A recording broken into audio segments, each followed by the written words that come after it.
Hello, hi Lady Marguerite. How are you doing?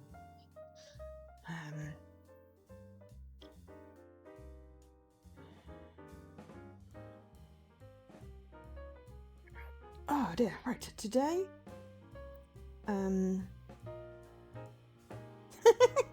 okay, my subtitles have McGregate.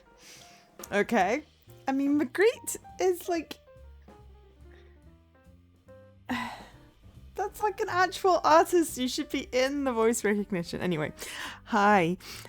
So today we are going to be looking at a game called The Wreck. I'm hoping this is not prescient. It is a game developed and published by the Pixel Hunt, which is a French studio. This one came out last year, over a year ago actually. I'm trying to get through my backlog, so you know, I'm doing my best. So this one came out on the 14th of March 2023.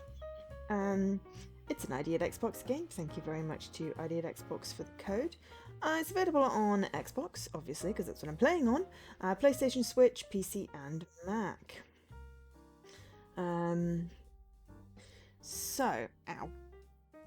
It has 12 achievements, and it's a sort of 4 to 5 hour completion.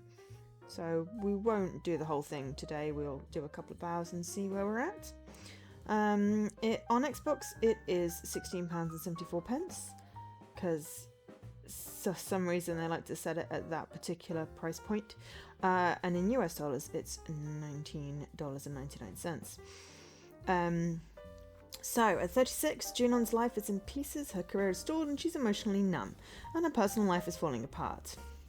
Things come to her head when she's called to the ER to find her estranged mother in critical condition.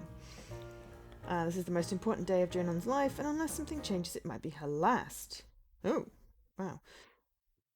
Excuse me. Relive the past, experience her memories, and piece together the story of her past, including the tragic secret that lies at its centre.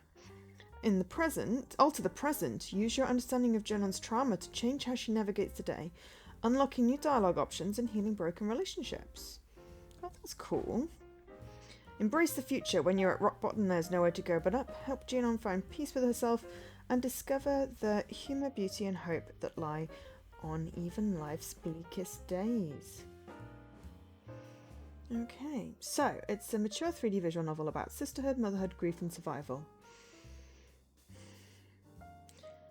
Which sounds very cool. I believe this is a mature game. Oh no, it's Peggy 12. Okay. Fine. I believe Twitch just marked it as having, you know... You're the puddle. Oh, I'm sorry you're a puddle. Hi, Leaky. It's mature rated. I don't think Peggy 12 is particularly mature rated, but sure. So, Pixel Hunt is a video game studio based in Paris, France. Founded by a former journalist, Florent Morin, specialises in reality-inspired games. Its first independent title, Bury Me My Love, was an interactive fiction about the journey of Assyrian migrants, which has been critically acclaimed and won 7 accolades. Several accolades, not 7, several. And nominations to the Game Awards and BAFTA. Cool. It sounds appropriately, you know, Joe-like, in that we like to sometimes do serious-centered things. It's on my RTDL. Whether or not we get that today, we are going to be playing the game.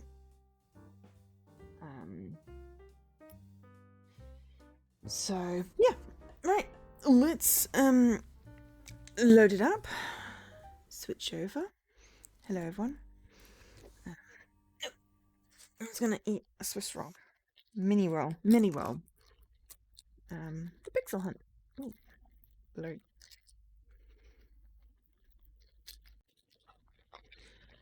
The Wreck depicts a car accident and deals with difficult themes such as sickness, grief, toxic relationships, and self-harm. It includes scenes that may be uncomfortable to some people and something about motion sickness. Write without fear.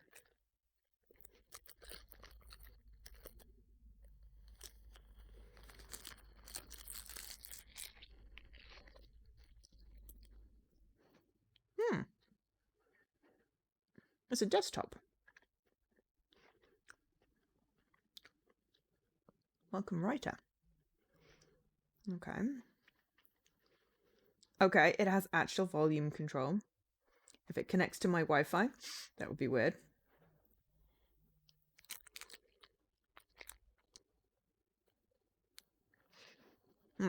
It's one of the few days out of the year, there are 12 of them, the American and the English dates are the same. Bin. Okay.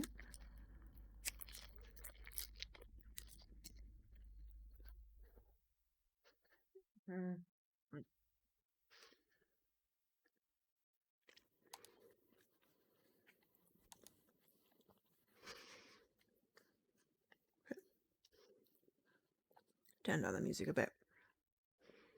Font size. Oh. I'm actually okay with that one. Oh, subtitle background. Yeah. Because that gives me kind of streaming mode. Yes. Motion sickness reduction. Brilliant. We're 2 for 2. No, 3, 4 for 4 on this.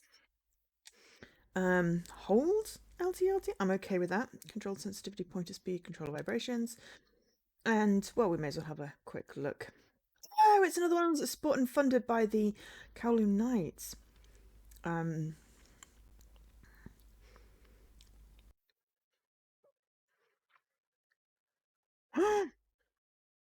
in ink. Cool. I've been investigating ink at work. And twine. Just, you know, doing some research. Made with Unity, but story engines in ink. Nice. Cool.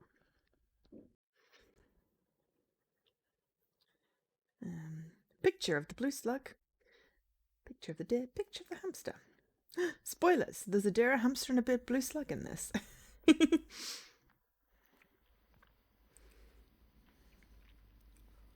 Oh, Noto Sans. I do like Noto Sans. It is a good font.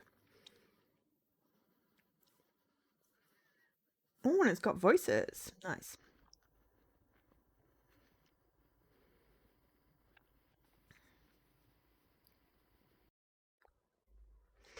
Code funded by Creative Europe.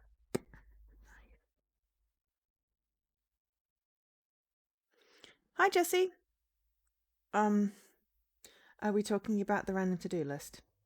Otherwise, that's a weirdly specific greeting. Yeah, but I mean, it's a good engine to sort of, you know, get into thinking about game design with. Ooh, it has a novel. If you would like to read the story as a novel, check out therecgame.com/novel. Sweet. Okay. I like the interface design. Okay. It's really leaning into this thing. All right, name your new screenplay, the Rec 1. We'll just go with that because I'm not very good at thinking up names. Okay, stereo countryside, day. An old beat-up car is speeding through the countryside.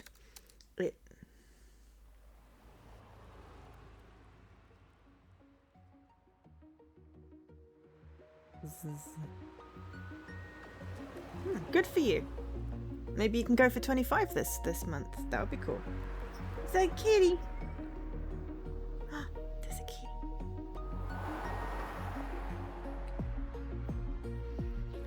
No, you might manage it, Jessie.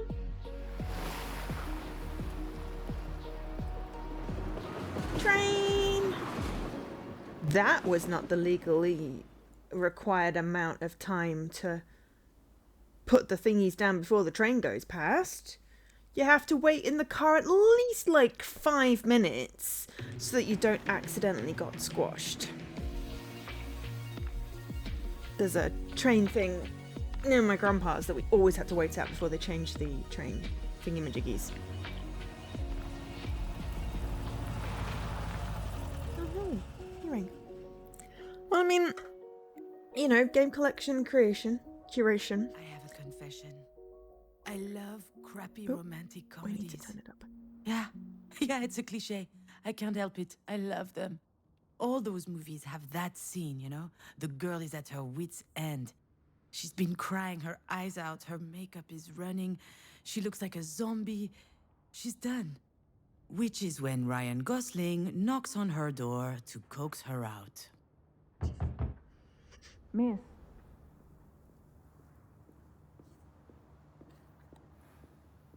Okay. Ah, shit. That sounds nothing like Ryan Gosling. See, this is the problem with my life in a nutshell. It's not romantic, and it's certainly not a comedy. All right, where am I? What happened? I felt woozy, and then really, really hot. And I guess that I fainted? And that's putting it mildly. I'll be alright. Of course we have to make a silly sound. Are you sure? Is there a not sure? We're lying on the floor. Aha, as if I could be sure of anything. Still, I should probably update my guardian angel. Actually, now that I think about it, maybe there's something I know for sure. If I have to spend one more second lying on this filthy floor, I'm pretty sure that I'm going to vomit. Vomit again, I guess.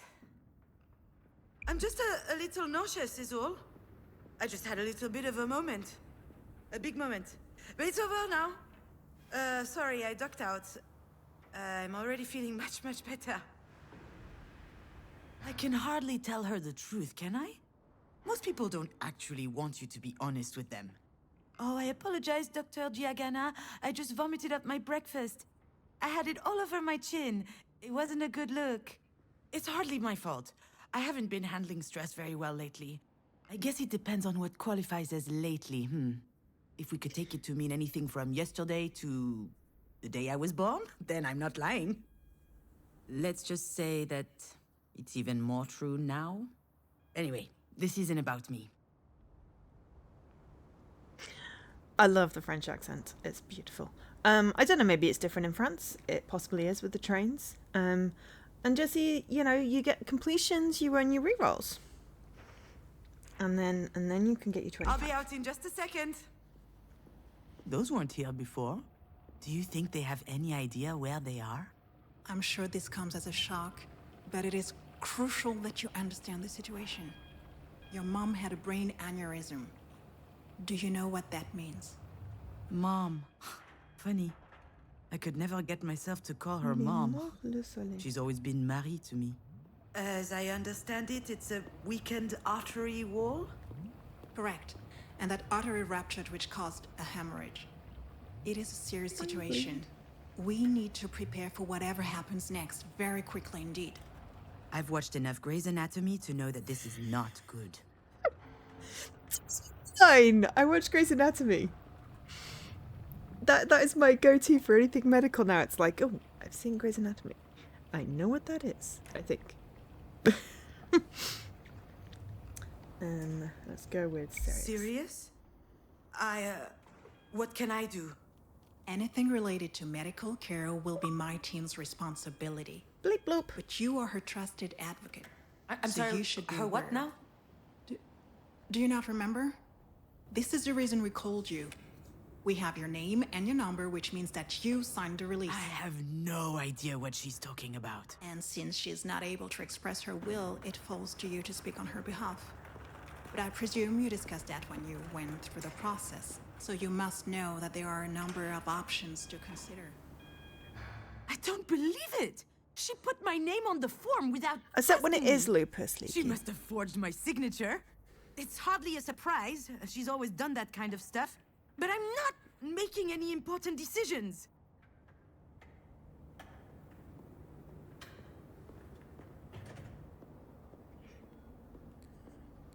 The phone call from the hospital, that was a surprise.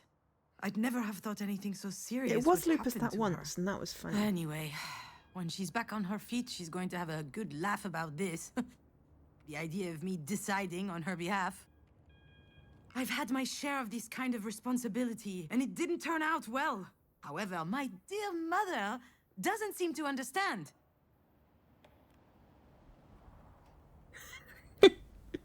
It was still funny that it was actually lupus. And then it was a running joke on Scrubs about it not being lupus because it was riffing off House. I think it's once been lupus on Grey's Anatomy, but I don't know. They don't have the same joke.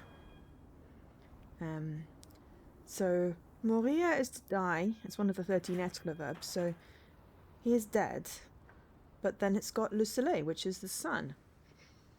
After all So I we've must be been missing through, something in what that makes her sentence. think that I can make the Which right is what a decision? t-shirt says. Pitting us against one another at a time like this, that's exactly what my mother would do. I feel trapped, like a fish in a barrel. Oh, come to think of it, I would love that. A 30-second memory, and not a care in the world. Fear me, sharks, for I am the terror of the oceans. That reminds me of the nickname I got during swim class in Miss Sea Hag. Haters, all of them. I'm sorry, Miss Fortin. Demange. I went back to my maiden name. I'm sorry, that wasn't in your file. Listen, I understand that this is all very sudden, but we don't have a lot of time. We need to focus. We do indeed. Why do you think I'm here? Let me be clear, miss. I'm not your enemy. I'm just the on-call physician. So we can work together to help your mother, or we can wait 7 hours, 22 minutes, and 17 seconds. And then I can go home, and you can pick up the conversation with Dr. Zorzin instead. But I should warn you, Zorzin is an old coot. No, you're right. I'm sorry. Okay. I guess I deserve that one. It's okay. I understand. It's not an easy situation. Our major concern right now is the hemorrhage is spreading. There's the risk of a cerebral vasospasm. That is a complication which could severely affect her brain. Is she going to die? We're doing our best to make sure that doesn't happen. But there could be long-term consequences. This sort of event severely impacts the body, and mental functions may also be impaired. I need to know if you and your mother will be able to deal with that sort of complication. No, it can't be. Holy fucking shit. I'm not ready for this. I don't understand. To be completely frank, if we're able to pull your mother through this, there's only a small chance she'll be like she was before. Small? How small? Smaller than that. In all probability, she will never be quite the same. Some people would prefer not to keep living under such circumstances. That rather their medical care were geared more around letting go as gracefully as possible. What I need to know is, what would your mother want? I don't know how to answer that. Last time she told me she wanted something, it was to be in MoMA. Excuse me? MoMA? The museum in New York. Miss Demange, Wait, your mother's that Marie Demange? The artist? Ah, there it is. Works every time. Once people figure out who Marie is, snap! Their whole demeanor changes. They feel like they know her somehow. Of course, they're completely wrong. Oh, she takes them in with her dog and pony show, but there's a world of difference between who she is in public and in private. And if this doctor knew Marie, the real her, she would realize how ridiculous her question is. Yeah, not the being Marie rude, Demange. And I'm her assistant, I guess. I handle the business, the management, the press, so that she can be fully dedicated to her art, you see? Anyway, the other day, I got a call from Centre Pompidou. They want to do a retrospective on her life and work. Can you imagine? The billboards, the crowds, the press, the whole shebang. And I'm like, hell yeah! I hop into my car, I rush over to tell her, I run into the workshop, yelling, and you know what she said? Did you hear from Moma? Ugh. Someone had told her they were considering her Self-Portrait 8, a canvas from her latest series. A whole exhibit in Paris, on the other hand, she didn't care. So, that's my mother. Most of the time, I don't know. I have no idea what she wants. I know what I'm asking isn't easy. I can give you a little time to think. Like that would change anything. Yeah. I suppose I need to think about it. I'm sorry, I gotta go. Possibly leaky. Sorry, I've just seen what you wrote. I know what she'd say. That I'm running away again. What did she expect? That I just show up and what? Decide whether she lives or she dies? I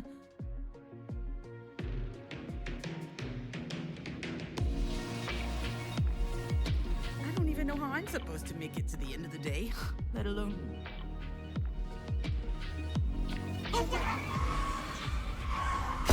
I'm not driving.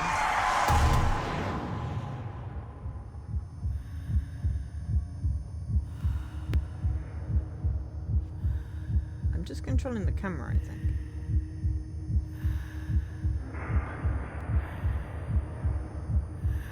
He's one of the pens, the big pens with the 4 colours. Oh, those were a staple of the 90s.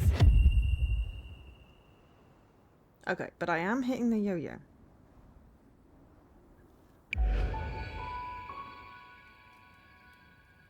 I remember. Diane and I found an injured bird in the backyard. It was tiny.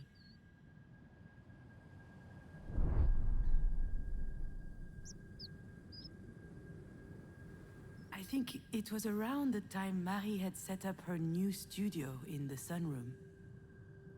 Now that I think of it, that was also my first experience with death. In fact, I also had a really weird dream that night. Something about that day always seemed off. I never figured out why. And why am I thinking about this now? Ah, blinding. Okay, so...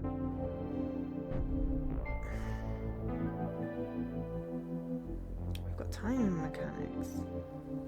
Ooh, hello, this is good. Yeah, Diane was so proud of packing her own suitcase. Her father came to pick her up that afternoon. She spent the weekend with him and her stepsister. I was a bit jealous, but also happy to have some time with my mother. Just us.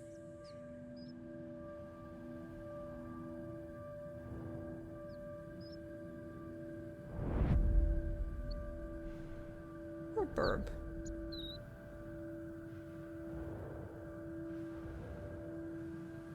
Marie told us she'd take care of the bird, so we went back to playing. I never saw it again, and when I asked what happened, she said it just flew away. I was so relieved. With no visual imagination, can your life flash before you? I don't know. But don't find out anytime soon, right? Back then, Marie wasn't very well known, but she was hardworking. These are pretty She had birds. just started a series on birds, actually. They were all over the house. She considered them a symbol. A postmodern symbol of anti-anthropic levity. Classic Marie.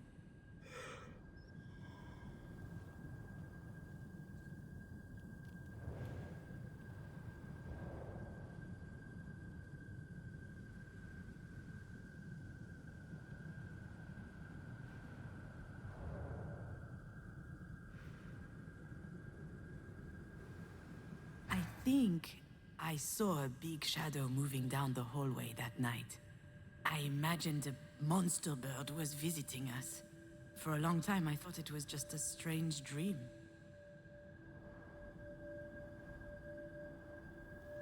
Well, I think something to do with the hat stand and the coat.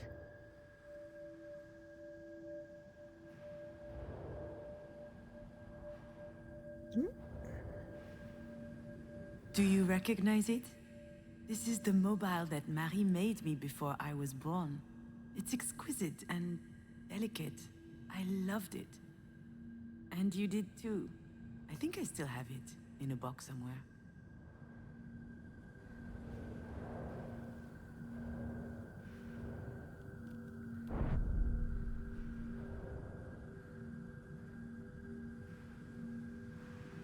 Now I know for certain that someone was in the backyard that night. And since Diane was at her father's, it must have been Marie. What was she doing out there? Maybe...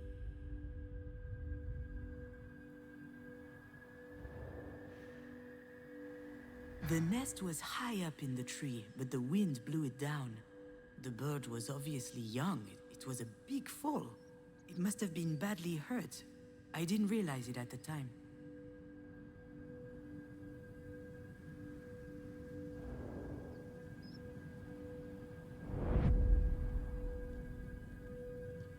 I'm guessing it was buried. Marie was always quite passionate about birds.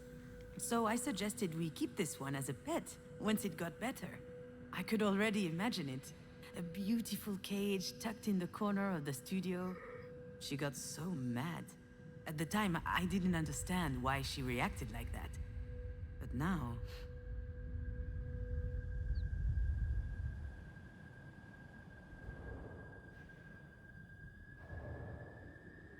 Because of the symbol?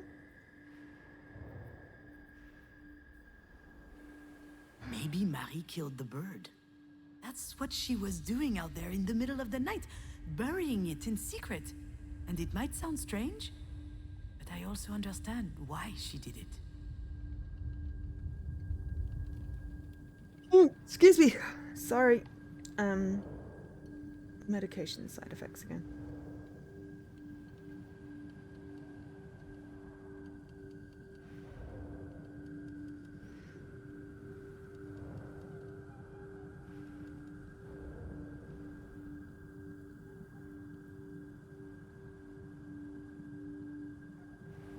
Marie is really an astonishing person, you know? She's usually hard, but also... she could be vulnerable. Sometimes. She couldn't stand seeing the bird injured. She knew it would never recover. It was too weak. I remember she said, "Not being able to fly, that's no life for a bird." She thought it would be better off dead. She could have just abandoned it, let things run their course. But I don't think she did. I think she killed it with her own hands. It sounds cruel, doesn't it? But that's just Marie. That's her outlook on life. She's all or nothing. What am I thinking? How is everybody doing? What I need It's to know Thursday is, what already. would your mother want? All or nothing. I'm not ducking out. Not this time. After all, isn't this what Marie wanted? Has everyone had a good week? Got any plans? Playing any good games?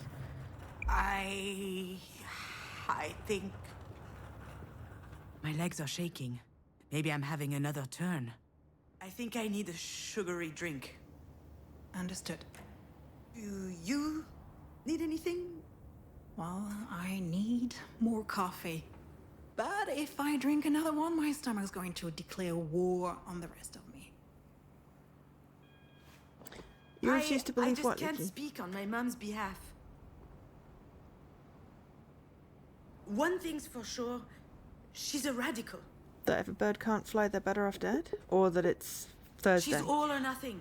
Okay, all that the makes more time. sense. Unfortunately, it understand. is Thursday. It's hard to contemplate the idea of living with a disability. It's not that, not at all. If we were talking about me or someone else, I would say it's gonna be fine. You adapt. People do it all the time. They have to. Life's too important. I would say that. She wouldn't. I'm not sure that answers your question. She certainly comes across as rather forthright. You don't say. I've seen her on TV a couple of times. My father loves her. She's an extraordinary artist. In her interviews, she's so impressive, fierce even. It must be quite something to be the daughter of someone so talented. I've heard this one before. That's a polite way to say, it can't be easy to have a nutcase for a mother.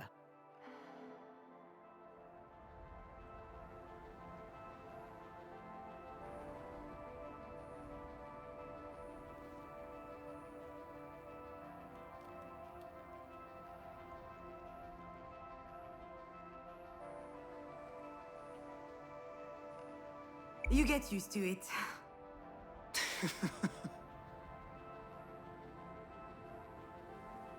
Doctor, do we know why?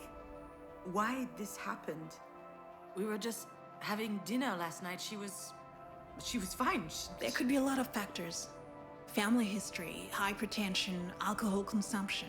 I did have a pretty severe hangover this morning. Even past trauma, like a historic head injury. It's hard to say right now. Ah. All right, Miss Demange, I'll give you time to think. Let's speak again in about 2 hours, if that works for you. Sounds good. Can I see her? Yes, of course. Let me find out her room number. To be fair, the non-pronunciation of H's is like an exaggerated I know like what stereotype. I have to do, what I should do. It wasn't that long ago that I could write this kind of scene without breaking a sweat. I step into the room, there'll be tubes everywhere, beeping sounds. The audience will know that it's serious. Then I start bawling my eyes out. I collapse on my mom's bed, pouring out snot from my nose. Or maybe I'll be dignified, stony-faced, standing quietly in the corner. Close up on my face. They'll see I'm suffering. Deep inside, a single tear rolls down my cheek. That's exactly how it will happen. Or what should happen. There's just one problem. I have to go. I really must. She probably needs me.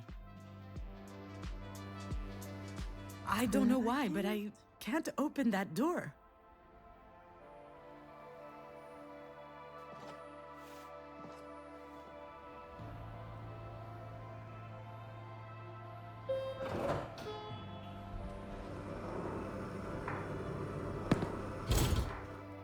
Il y a beaucoup It's de always trauma. stressful to share an elevator with a I don't know stranger. what trauma is. Still, in it could be worse. Hey, June. I could have to share it with my sister. Hi, sis. Okay, Frozen. I'm kidding. We love each other. Love giving each other a hard time. Okay, I love giving her a hard time. For instance. Hey, Didi-doo. Nothing? I haven't eaten yet. My blood sugar's low, okay? Come with me to the cafeteria. Okay. But if you utter that stupid nickname one more time, I'll strangle you. There it is. She had me worried for a sec. This food looks nasty. Did you notice? Jan loves being in charge. She wasn't always like that. It started when she was a teenager. Some people get acne. She got authority. So, how's work? You know, scheduling, phone calls, spreadsheets. It's mind-numbing. There's no time to think. That's why I love it so much. How's your script coming along? Oh,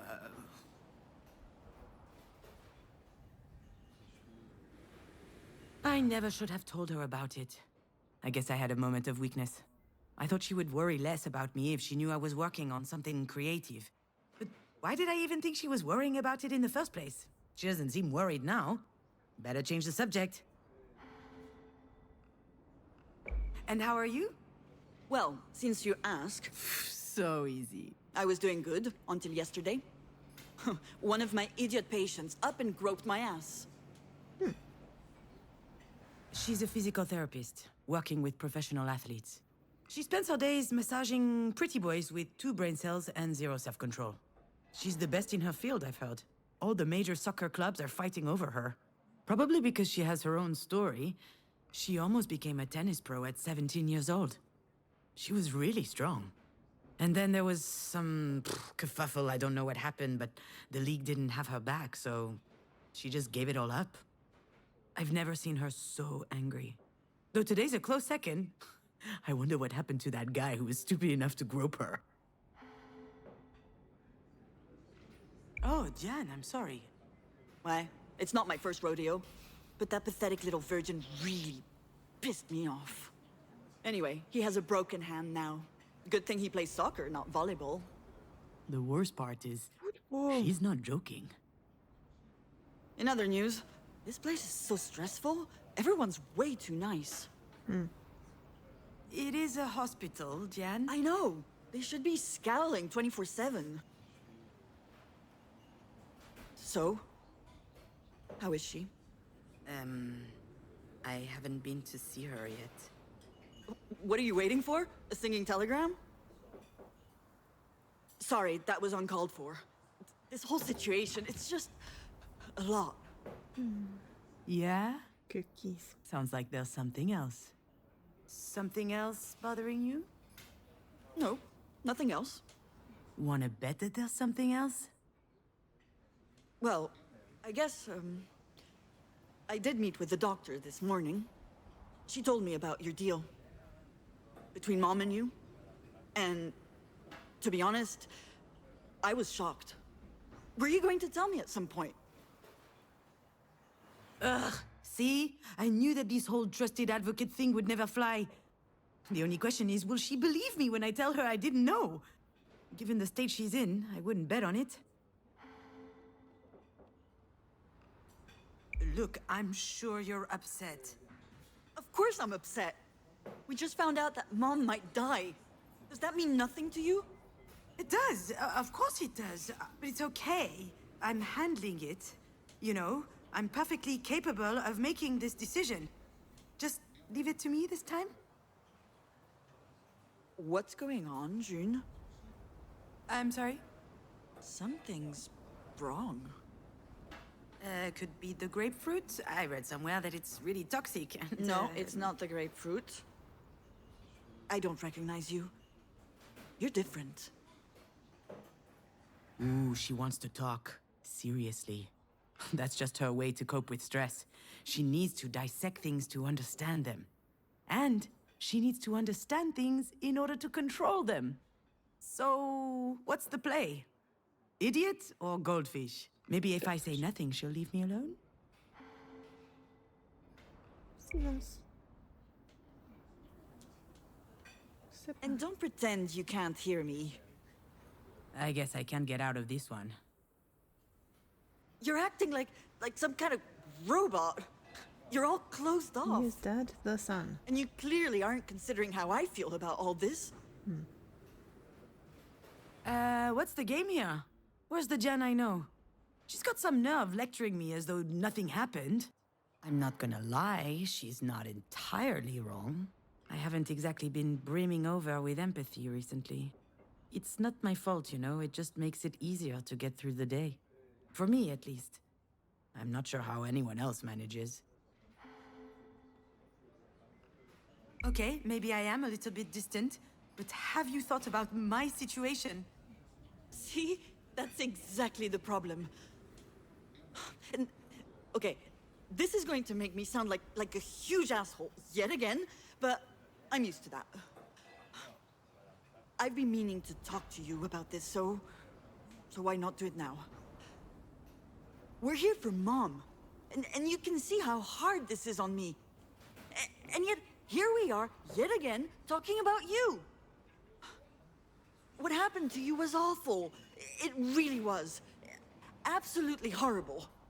But that was 5 years ago. It can't be 5 years. It can't be 5 years. It can't be 5 years. It was only yesterday. And why the hell is she bringing this up anyway? Where are you going with this? I don't really know. I guess I'm a little worried about you. I don't understand what goes on in your head, and that scares me. Why are you like this? Really? She's worried about me? You had to go there, didn't you? You really, you can't help yourself. Whenever you can't control something, you just hate it, don't you? And so, pow, you attack. You're wrong, June. I'm just trying to help. You can't really tell me that everything's fine, can you? Do you think that throwing my little problems back in my face is going to help? Oh, wonderful, wow. Oh, it's a miracle, I'm cured. Thanks for the therapy session, but I really have to go. Obviously, you can handle everything just fine on your own, so go ahead and take care of Marie. Wait, June! Don't leave, please! I'm sorry. I really need you. I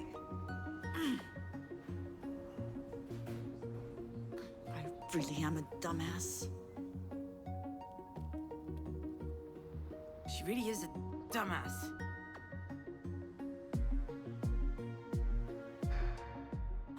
Should I be honest? Do I have to?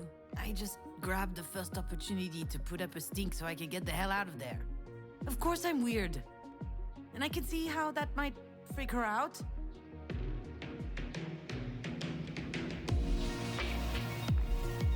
Are we gonna hit She beer wasn't again? telling me that because she cares. That was her lashing out to hurt me.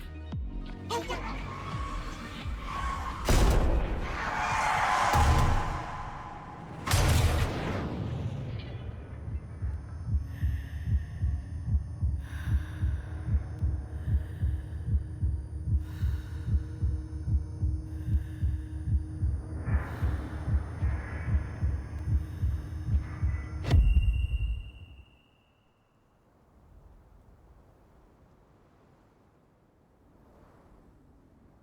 You know, Astrid, memory is weird. You suddenly remember these moments without knowing why. For instance, one day, I visited a fishery. This was a year or two ago. I was writing the script for a promotional documentary about lobsters, a freelance gig for the Agricultural Chamber of Brittany. Truly the crowning moment of my career. Although for real, I loved writing it. It felt good. Going outside, meeting people. And lobsters are fascinating animals. Shall I tell you what I remember? Le moment de champagne pour lui. Je prétends que coach de Bretagne.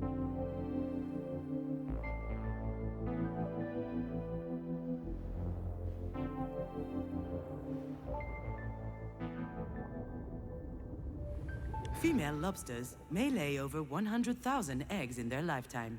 They keep each clutch underneath their tails for several months. And when the eggs finally hatch, out come a profusion of larvae just a few millimeters long. Can you imagine? Over 100,000 tiny little Astrids.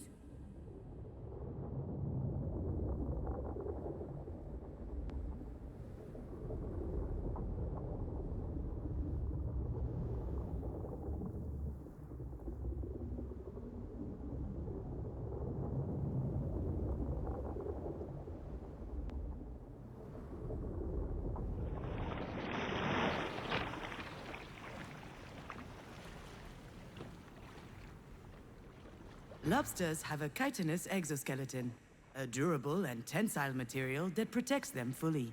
This natural barrier is so strong that lobsters have no natural predators. In short, no one can mess with lobsters. Except humans, of course.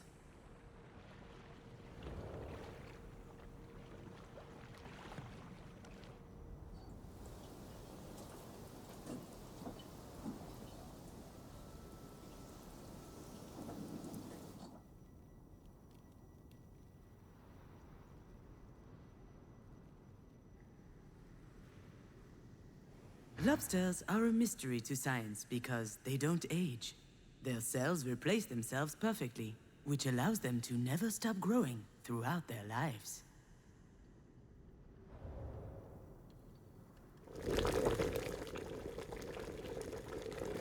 Maybe we should learn from that. Everyone loves lobsters. I don't. Their exquisite and delicate flesh is prized by the finest gourmets. What's With a your little pride? garlic I butter, don't know. lemon, or mayonnaise, they're delicious. They're on every great chef's menu. Lobsters are a symbol of wealth and luxury. No, can't do crustaceans. That was the official line, the one I got paid to write. But I dug deeper. You can call me a lot of things, but I'm nothing if not conscientious. I learned a lot about lobsters that the Agricultural Council wouldn't have approved of. Ugly truths we'd rather hide.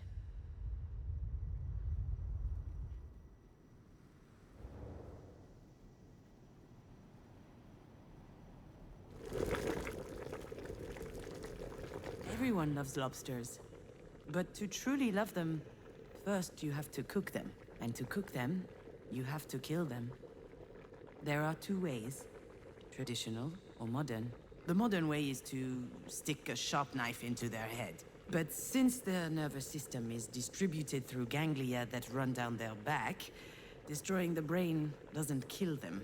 Not immediately. They'll spend a long time in agony. Lobsters don't want to die. But the people who love them don't care about that. Instead of that, they get boiled alive, so agony or boiled alive. They only go red when they're boiled. Oh, I'm going backwards again.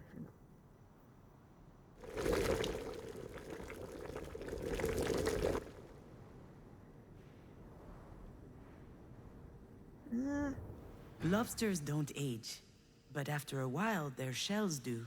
And if they can't make a new one, their current shell will wear out. It will split. Bacteria, fungi, and other diseases might seep in through these cracks, and then the lobster will rot from the inside. And that's why we don't get the lobster kaiju.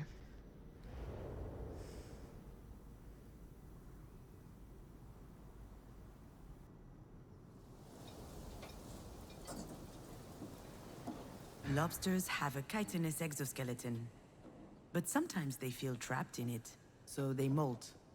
They leave their shells behind and expose themselves. Until their skin hardens again, the world is full of predators. Carnivorous fish, other arthropods, and humans, of course. Because when they've just molted, when they're soft, lobsters are their tenderest and their tastiest.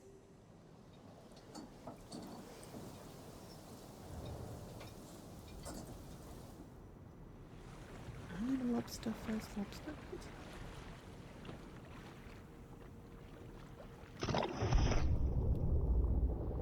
All I can think about is the friends thing. Female of the larva will be gobbled up by passing wildlife.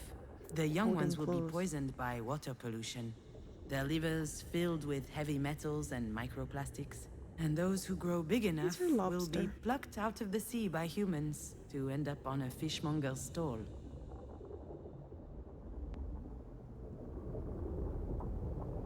He's her lobster. That's what I can think of. I don't know what you're talking about. I do not get the reference.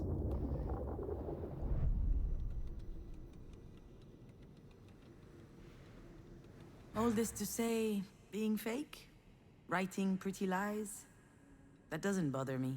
Between my clerical work for Marie and those PR gigs, I learned to tune it out. No one wants to know what's in my head, but maybe you do? I don't like Love Actually. It's a bad film. Which is probably why I don't know. Oh, no, come on. Everyone loves lobsters, and that love is what's killing them. If no one loved them, we'd let lobsters live happily at the cold bottom of the ocean. Lobsters don't need to be loved. Me neither, to be honest.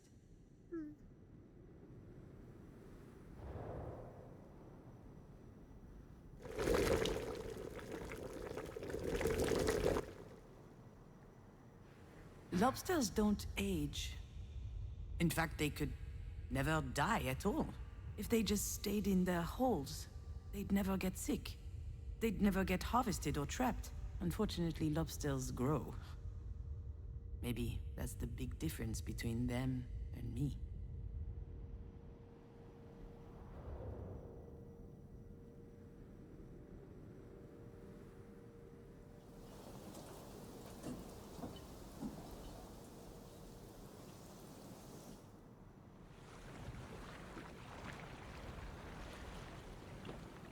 Lobsters have a chitinous exoskeleton that limits their growth. As soon as they shed it, they're in danger. Their enemies notice their weakness. They can smell it, like sharks smell blood. If they can reach a weakened lobster, they'll devour it. They'll tear it apart and feast on its flesh. I don't want to be eaten. That makes me very glad I don't. Any kind of crustacean. Just never had a thing for seafood. Fish! Okay.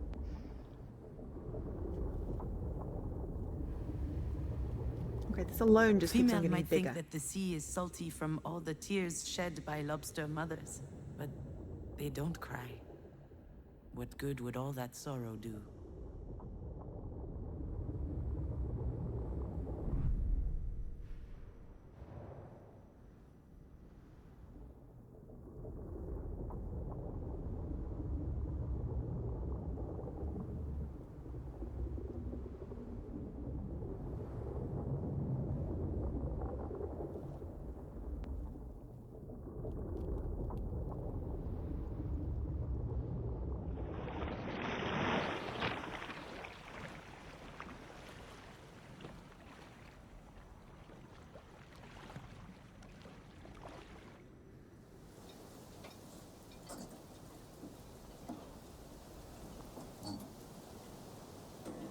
Oysters are just like eating giant buggies. But yeah. No, just never ever ever ever appealed.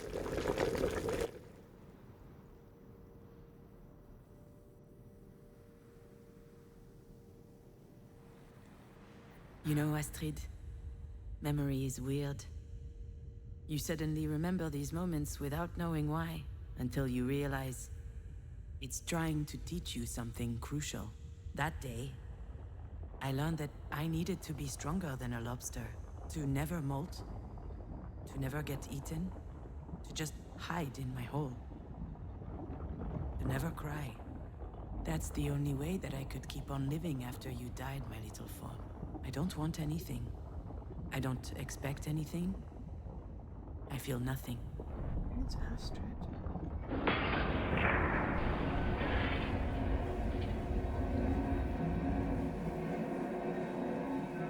Why are you like this?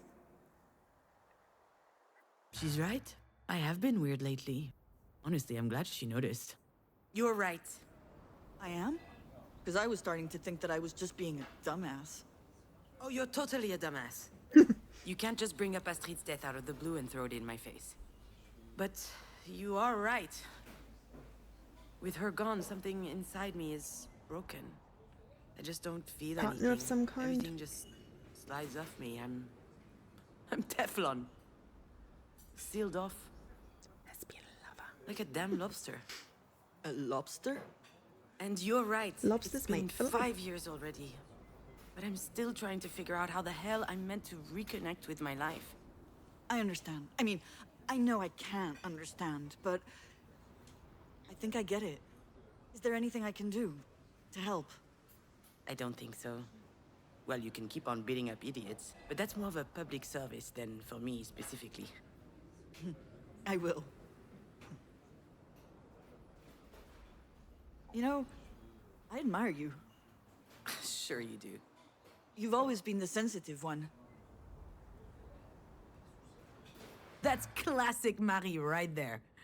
I'm sensitive. By which he means weak. Not strong enough for the world. Obviously, I pale in comparison to the formidable Diane.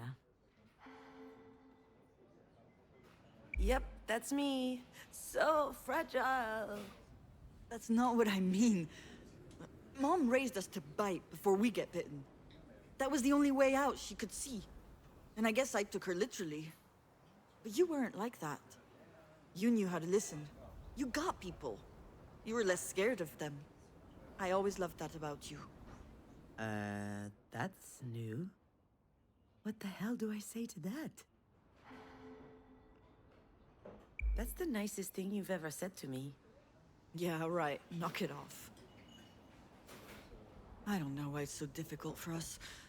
to just talk. Maybe this is why Mom chose you. And we're back. Are you bitter right now? Certainly not. Certainly. No. I mean... You are bitter. You're pouting. Look at your fucking face. Enough, okay? Stop it. This isn't the time. I just don't get it. What is there to get? You know Marie. She's unpredictable. Wait, you mean you didn't know? Well, you should see what my signature looks like on the form. She's the worst. Why would she do that? I have no idea. I guess she thought it made sense since I handled the rest of her paperwork. Unless she thought I was a perfect fit since I'm a Libra with Pisces rising or whatever. All right, but still, it's a big responsibility. And it's a bit weird to ask you, of all people, to make that decision. What am I supposed to do? Scream in the middle of the hospital cafeteria? That's not my style. Although, the way this day is going, it might become my style. You can be pretty clumsy. You can't cook a meal without setting the house on fire. Et voilà! I'm never going to live that down, am I? Depends. Have you figured out a safe way to brown-baked Alaska yet? Olive torch! Whatever. This isn't the time to rehash all that. Really, I don't get it. This is so important. Why would she trust you over me? All right, I've had enough. You know what? You're right. Only an idiot would trust me. Aw, come on. Yeah, here it comes. You're the reliable one, aren't you? The one people can always count on. What are you talking about? Ugh, I'm out of here. I'd probably just trip over her ventilator or something. Wouldn't want that to happen now, would we? You're being ridiculous, you know. Please, sit down. I didn't mean to upset you. Oh, you didn't? Well, you got that wrong. Jan's on. I'm gonna hit the deer again. Well, that was embarrassing, wasn't it? I just can't help it. So Mom wrote my name instead of hers on a worthless paper. What does it matter? Dan and I are stuck in this stupid competition. I hate it, but I feel I can't escape it. Oh,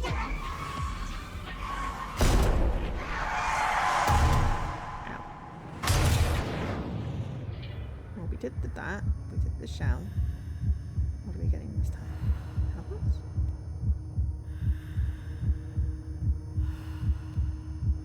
Oh, Dan. Oh, tree. What? Lighter? Ah, baked Alaska, maybe. Are you the real wreck? Are you, Dan? What about Milo? How are you and Milo? Of course I'd remember that day. My infamous 25th birthday. The day we met Diane's girlfriend.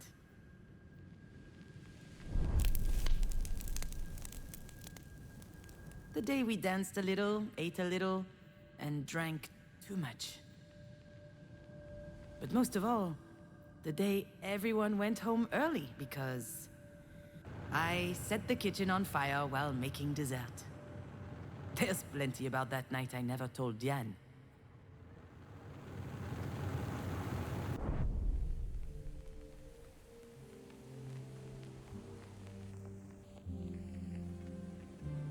Your stomach is better, but your brain needs its medicine to kick in. Yeah, I know the feeling. I wasn't expecting Marie to have a present for me, and yet she remembered. I'll be honest, I was super happy. But as usual with Marie, things couldn't just be nice. I hope you like it because it costs me a fortune. She could afford it too. She wasn't world famous yet, but her career was taking off, and with that, her taste became more and more luxurious. Me? Oh, I was light years away from all of that. I hate whiskey. I hated it then, I hate it now. That's how it works with Marie. Even when she does something for Jan and I, in the end, it's always about her. Narcissistic. Narcissistic parent. It was the first time Diane introduced us to her girlfriend. Her very first girlfriend. She didn't make a big deal of it. She didn't even tell me that she would have a guest. But I knew it was important to her. And neither Marie nor I wanted to enjoy my party. And she showed up with something important to share. All of a sudden, my 25th birthday seemed trite, unimportant. In fact, from the moment Diane and her girlfriend arrived, I no longer mattered to Marie. She rushed over to hug them both. I don't think I'd ever seen my mother so excited. Then she congratulated Diane for her rejection of patriarchally mandated heteronormativity. Diane didn't say anything, but I could see she was upset. Her intimacy had just been reduced to activism, somehow. Her girlfriend was called Sasha. She was nice, intuitive, smart, and very pretty.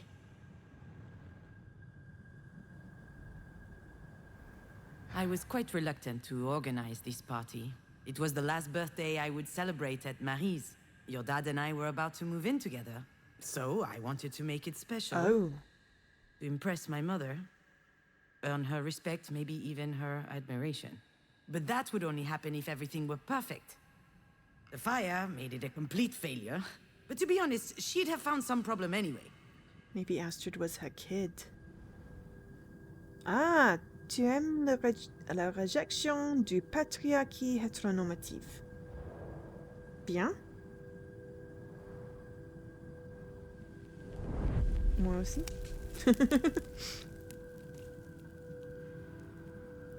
Diane always loved being the center of attention. But when she showed up with her hair cut short and dyed green, I almost didn't recognize her. 19 years strong on this earth, and she couldn't care less about people's opinions. She was amazing to me. But I wonder if she was, at least unconsciously, trying to please Marie. It worked, by the way. Marie always had a soft spot for the rebels. I don't think it made Diane any happier, though.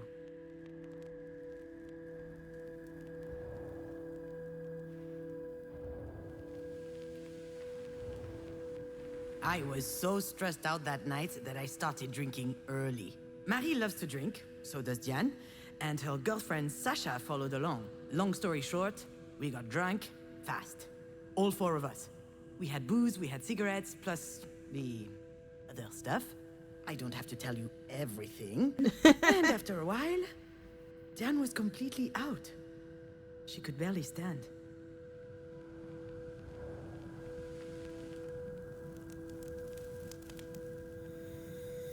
Oops. When dinner started, Marie turned on the charm. She laughed loudly, talked a lot, asked all kinds of questions. She has the most unbelievable charisma when she's trying to please someone, you know? And that night, she really was trying. I thought it was odd. She certainly wasn't doing it for me, or for Diane. And then I noticed the way she was looking at Sasha. I saw the glimmer in her eyes. The same as when she talks about Japanese whiskey. And I got worried. I mean, possibly. I think it's probably just for the trauma. I really want chips now. But also, I'm thinking, there was that game No Longer Home that is reminding me a little bit of this.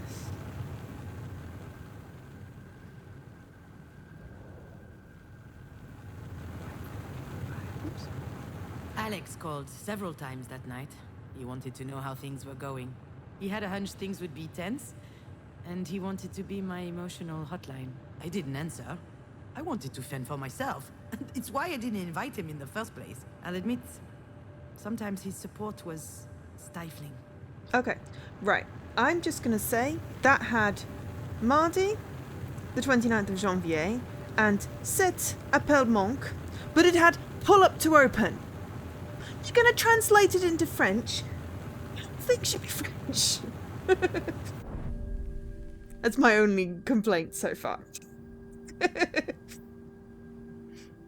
I have one complaint, and that is that I forgot to translate a bit of the interface. I'd got these nice candles to decorate the table with. Obviously, I burned myself when lighting them. To no one's surprise, that was typical me. Scavus, they called me. It means clumsy in Latin. Marie coined that one. I didn't mind.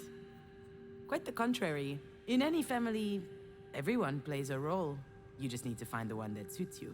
And I like being the bumbling, fumbling one. That way, at least, the pressure was off. Localization.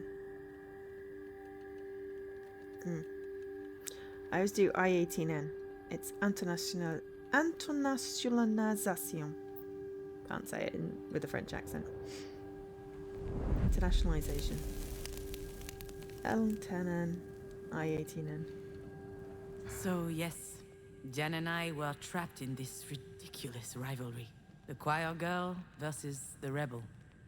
The meek versus the indomitable. She's not allowed to show any sign of weakness. I'm never taken seriously, and we hold it against each other. But as soon as we lower our guard, we are saddled with the obvious. It's become more intense as we grew in Mary's shadow. We care about each other more than anyone else.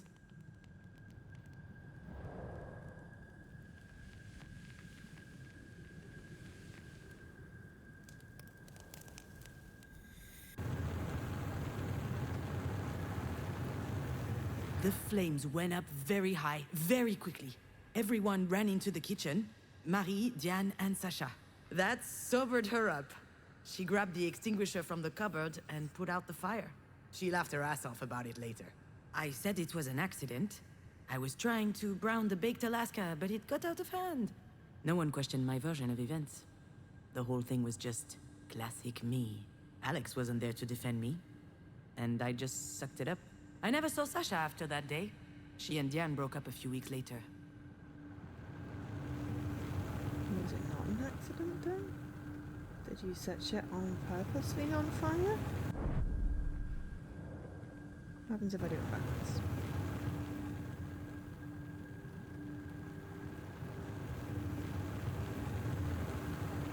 Did you give up? Maybe I was just drunk. Maybe I was imagining things. Maybe I was paranoid. But when Marie invited Sasha to her studio to see the paintings and more, ooh, that raised a flag. She was up to something. She was trying to seduce her. And maybe she could have. I tried to warn Diane, told her to watch out. She was too far gone. She just looked at me. She had this blissed out smile. She could barely keep her eyes open. I had to do something, but I couldn't face Marie head on. I wasn't strong enough, so I improvised.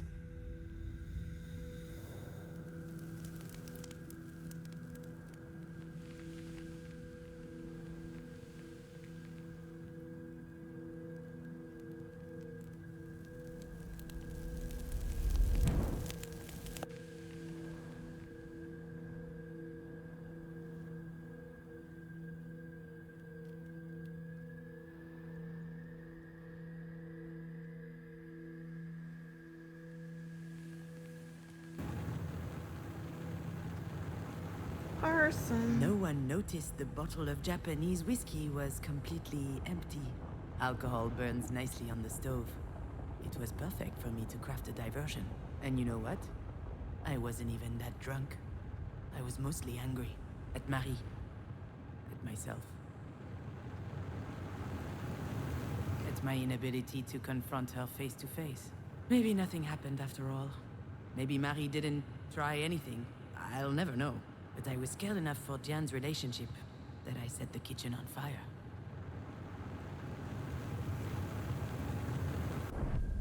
That looks like a Viennetta, not a baked Alaska. Just being picky.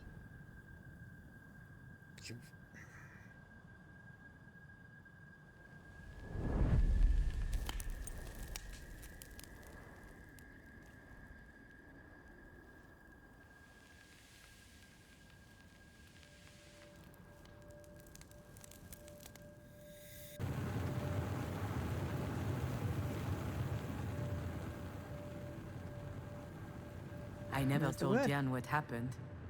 She still thinks I'm a bumbling idiot. I can't tell her the truth, and she wouldn't want to hear it anyway. But Yeah, what I that's a did that Viennetta. night, I did out of love. Marie always said that you can't trust anyone in life. Well, in that moment, whether she knew it or not, Diane could trust me.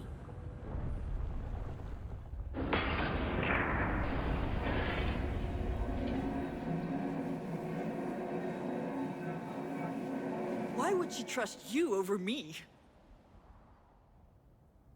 And here we go again, trying to see who can spit the furthest. But you know what? I'm not playing this game. She needs her sister today, not a fight. You know, I get it. Get what? Why you think of me this way. The chump who keeps screwing things up. I never... I understand because that's my little routine, you know? What are you saying? What's wrong with me? I'm not about to tell her all my dirty secrets. That wouldn't be like me at all. Although I guess this is a pretty good day for confessions. It's not easy existing between Marie and you. Between the overbearing artist and her gifted little go-getter. So I figured if I played the klutzy ditz, I wouldn't need to compete with either of you. If I'm so gifted, why the hell did I choose this grapefruit? This thing's disgusting. Grapefruits are gross. That's my dee-dee-doo. Open your heart a tiny bit and she gets all uncomfortable. I told you it's toxic!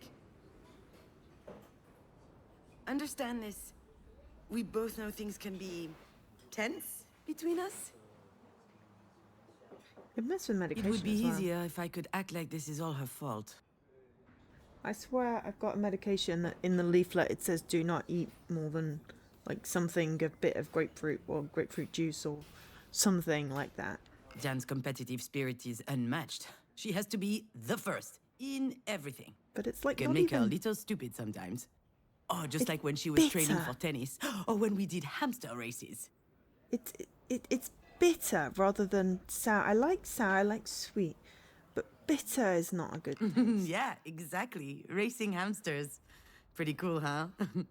We had these hamsters for a while. We won them at the village fair. Marie hated them, but we were allowed to keep them as long as Oh, they were I got a out of her bloop. sight. And Jan always wanted to race them. But witnessing Hers was unsupervised really animal slow. experimentation. It lost every race. It was an embarrassment. She had this whole training regimen, but it wasn't enough. So she brought out the big guns. And one day, her hamster was hyped to the max. Absolutely smoked mine. And that night, he died. Ooh. It wasn't hard to get the truth out of her. She'd fed him coffee drops. Don't She feed was your kind hamster of sad, coffee. but not really. At least he went out on a win, she said. I could act like I wasn't anything like her. But that's not true. I just pretended that I didn't care. Truthfully, I also wanted to be the best. At the very least, I wanted to best her.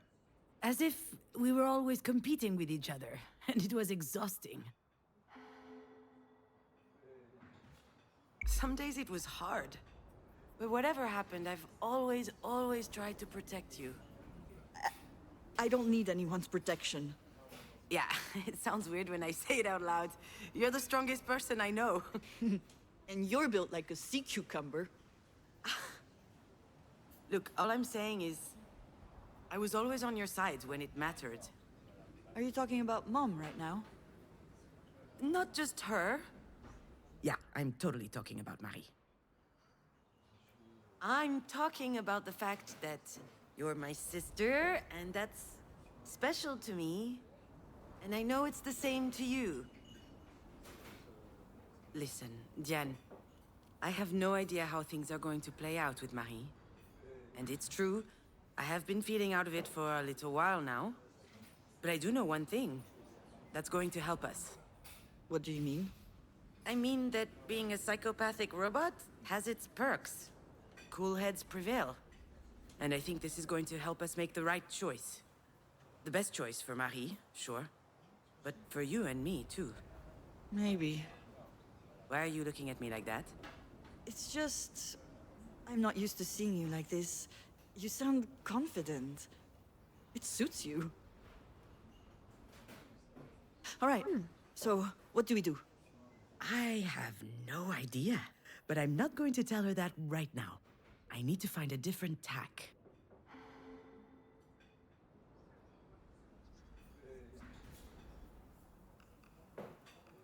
Right now, there isn't much we can DJ. do. The dog sounds like she knows what she's doing. They're putting her through a battery of tests. They'll figure things out. So, I think we will have to wait and see. I can't. No, I just can't. I'm not going to sit here twiddling my thumbs. We don't have a choice, Jan. Of course we do. We need to stay on top of the doctors. They need to do their absolute best. Come to think of it, we're not keeping her in this hole. I'll call my dad. I'll bet he'll have a buddy in a private clinic somewhere. We're not leaving anything to chance. How you doing? Why aren't you saying anything? You're with me, right? We need to fight, don't we? I don't know, Jan. What do you mean, I don't know, Diane? If we were in her place, you know very well what she'd be doing. She'd do everything in her power to make sure we pulled through. We owe her that as well. Don't we? I can't take any more illusions of control. Huh, and that's our new thing, whatever that said. You can't always do something, you know? Running around all over the place, yelling at doctors won't help her just because we think it will. It doesn't work that way. It never does. Sometimes you just need to let go. Let go? Let go of what? See, Diane, maybe this is why Marie chose me. She knows that I can keep a cool head, that I don't let my emotions take over. Bullshit. You think this isn't your emotions doing the talking? You go on and on saying that Mom is the worst mother ever. Do you seriously not think you share some of the blame? What? What do you mean? You know very well what I mean. She could have died in that car. Marie was also in the car that day. You remember my little phone? I can't remember why. She was going to town for an errand, I think. I parked in front of her house. She sat in the front, and then...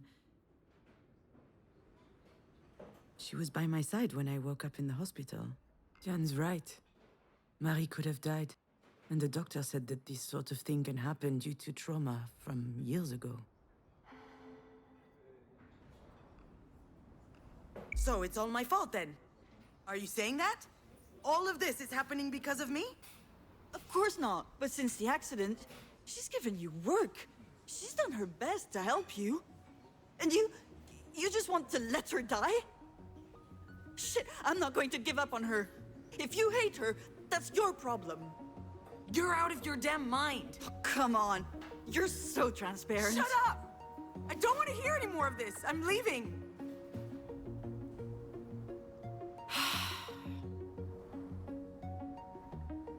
Freak out! Damn it! Did I really have to go off like that? Shush. Maybe she's right. Maybe we should fight, just like Marie taught us. Do I really have to be so angry?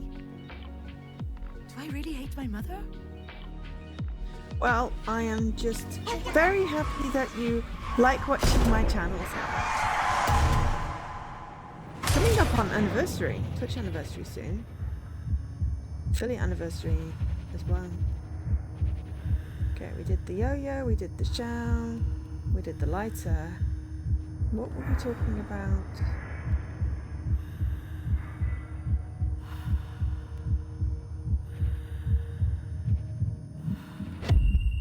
No, we're getting a yo-yo again. Okay. Didn't we do that one already? If he gives us the bird, then I'm going to get really confused.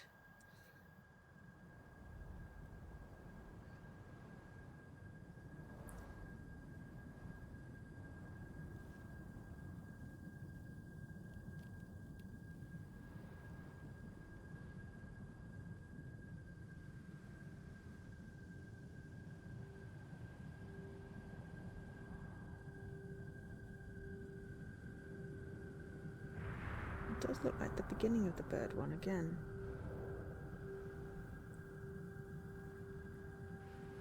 When will Dad get here? He'll get here when he gets here. Different options Soon. though. Don't worry. I can't wait. Tomorrow we're visiting Buckingham Palace, and Lizzie says I'll get to taste real fish and chips and... Oh, sorry, Junon. I've never really been jealous of Diane's family. I was too fascinated by the concept of a family. That was an incredible discovery for me, and so beautiful to see. I was also worried for her. She had a dad and a stepsister. She had something to lose. I only had Marie, and Marie is immortal. So I was safe.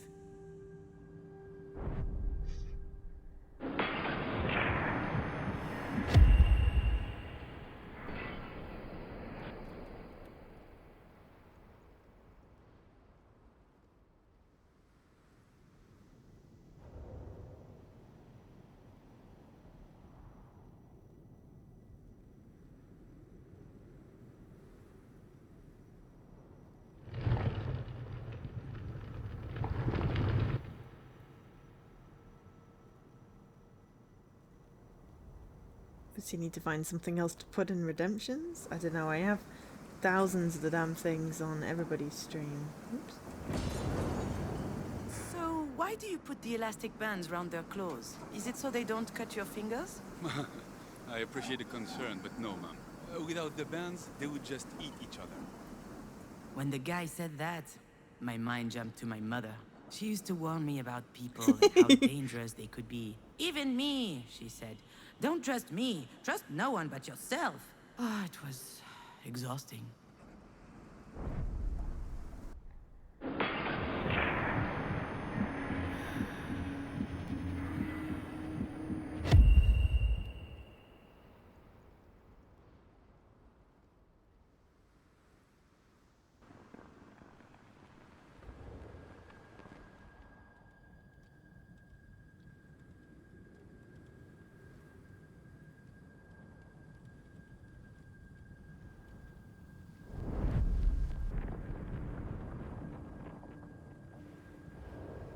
Wow! I'd forgotten how muscular you are. And? Are you jealous? No, I like it. Alright, you're my sister. This is super embarrassing. Especially since you're drunk off your ass.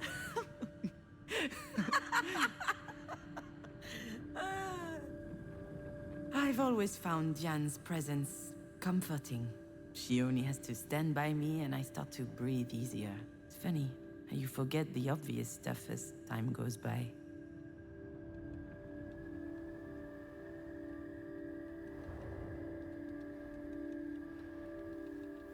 You see, my little dear, there are some things I'd have loved the chance to tell you. For starters, growing up means figuring out what you really care about and what you're better off without. I never understood why the whole world was such a threat to Marie. It damaged me, growing up that way. Now, I've had enough. Diane has always been a reassuring presence in my life. Although I never knew how to tell her. We had completely different lives. We're not affected by the same things, but I hope it's not too late to tell her that I care about her.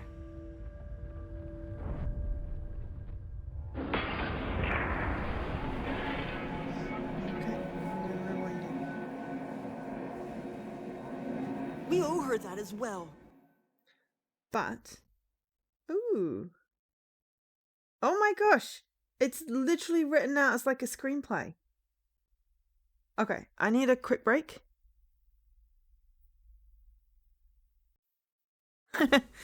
Oh yeah, I mean, I want to redo a whole bunch of stuff on my stream and sort out stuff, but I have not. I might post it to that thingy, but I don't know if is it the timer right.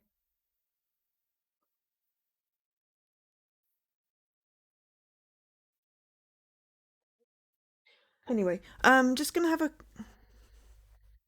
Yeah, I saw that. That was really cool, Iki. Right.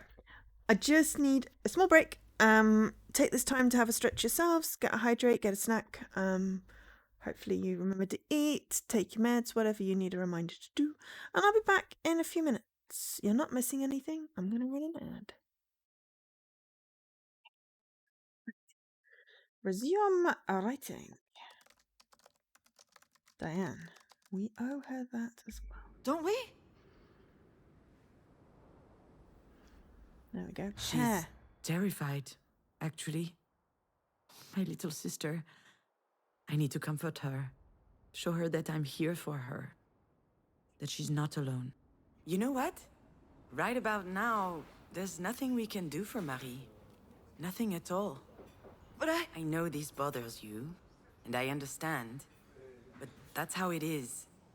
It's out of our control. So I'd rather pay attention to what matters the most. Family. And that's what exactly? It's you. You're my family, Jen. What about Mom? Marie is different. That's just how she is. She's... Sure, we're part of her life, but we can't expect much more than that. Marie, she's alone against the world. So yes, now Nightbot posts. But yes, the Dark Void is very much a subscriber. I think she'd be furious if she knew she was surrounded with Jesus stuff. Or she's a staunch atheist. Pretty much an old-school iconoclast. The opposite of her mother, who was a real Bible thumper from what little I know of her. Hence, the biblical first name. After all, whether she admits it or not, Mom has one thing in common with the biblical Mary. Both of them had a child whose father was shrouded in mystery. Which makes me baby Jesus? I'd prefer not to end up dead on a cross, though. Well, considering what she's been through. As a kid, I mean. What is she talking about? What are you talking about? How do you know what she went through as a kid? Did she talk to you? Once. One night. I didn't really understand. Her dad left when she was like 12 years old. She basically raised her brothers and sisters on her own. Hold on, what? She has brothers and sisters? I guess so. And she's the oldest. And at some point, she burned bridges with everyone. Forever. Oh, wow. Did I know this? I kind of remember, but it feels like a blur. Have we talked about this before? Did I forget that too? That's not what's important right now. You know, Diane, I don't think that Marie has anyone. Not really. She doesn't want to. She can't. She doesn't know how to trust. True. That is the one thing that's beyond her reach. But it's not beyond ours. We need to trust each other, otherwise we're screwed. You understand? Of course I understand.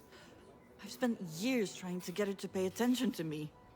And I don't feel like fighting all the time. Not against you, anyway. We don't have to anymore. What? You mean, now that she's fucking dying? No, I mean, we can decide to do things differently. We don't have to play by her rules, where everyone's out for everyone. Kill or be killed. I think that's... I don't know. It might be her history, but it doesn't have to be ours. I'm not even sure she even believes it herself, actually. I'd rather believe that there are people I can always count on. And that they can count on me because I love them and I care for them. People like you, Dididou. Is she crying? Sorry. I don't know what's going on with me. It's a grapefruit. scared, you know? Blame the grapefruit. For Mom. I don't want her to die. Well, right now, she's still alive. And you know her, she's not going down easy. I don't think you're anything like a lobster. I think lobsters are disgusting. Is that right? Me too, come to think of it. Ugh, crap. What? Is it the doctors? No, look. Alex? You should answer. Are you sure? Are you gonna be okay? Ask me again and I'll slap you. Again, it's Of course not I'll be in okay. French. You're coming right back, aren't you? You bet I am, little sis. I don't know what would have happened between your dad and I if you were still here. Would we have agreed on how to raise you? The kind of values to impart? I think so, at least on the surface. Actually, we had made a deal when you were still he came up with the idea, if memory serves.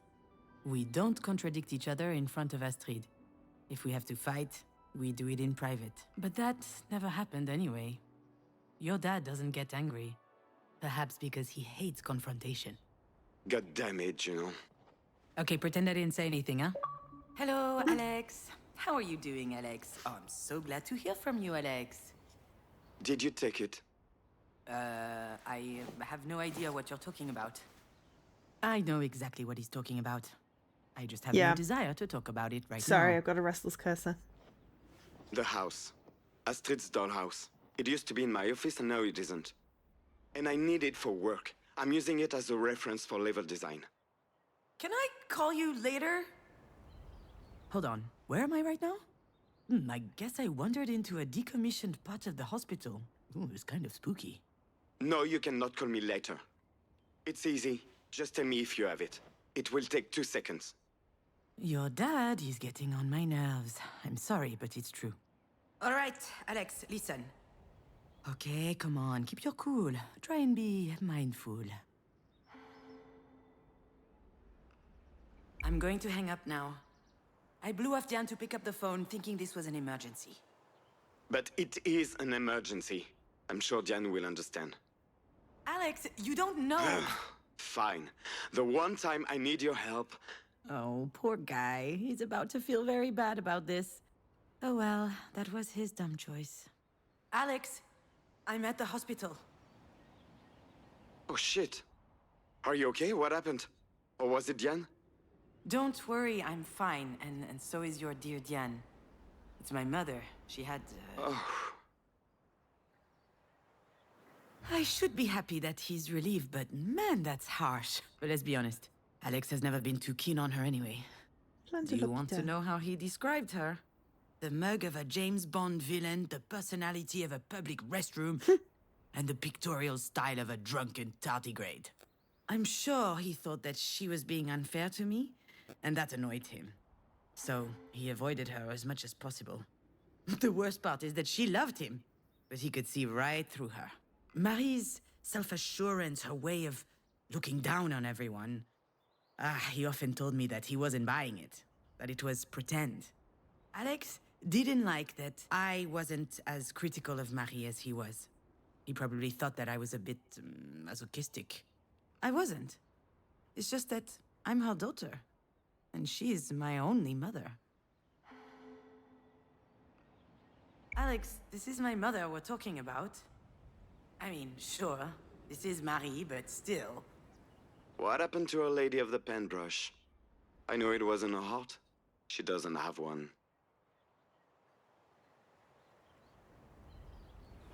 That doesn't sound like Alex. It is not a at frog, all. Hospital. What's happening to him? Is he drunk? It's a bit early to start drinking. Should I be worried? Or perhaps I shouldn't say anything. It's not funny, Alex. It's not funny. It's actually pretty insensitive. Possessed curtain. Which is not like you. Are you okay? Come on. It's just a joke. My jokes Except are supposed to be nothing funny. is ever just a joke. Anyway, what do you care if I'm okay? I mean, I care about you, and Oh, sorry. Are you doing a stand-up routine now? Hopefully that works out better than movies did. Right, I don't know what's going on, but I have no time for this, okay? So I'm just gonna hang up now. Yeah, you hang up. You can call me anytime, day or night, even show up at my house unannounced. I'm here, no worries. But if it's the reverse, I can go right onto hell. That's unfair, Alex. I don't... Unfair? Really? Have I ever not been there for you? What is that supposed to mean? Are we keeping score? That's news to me. I never asked you to be there. I don't owe you a thing, okay? Just call Pauline if you're looking for comfort. That's too easy, Juno. Giving up on me now that you no longer need me. I don't like him. Alex, it's been almost 2 years What since if I had done that to you when Astrid died? Oh, go fuck yourself, Alex! Oh, we're gonna crash into the deer again. Ugh! What a dumbass! How dare he bring you up in the middle of all this? He never forgave me for what happened, but he's too cowardly to tell it to my face. He's right, though.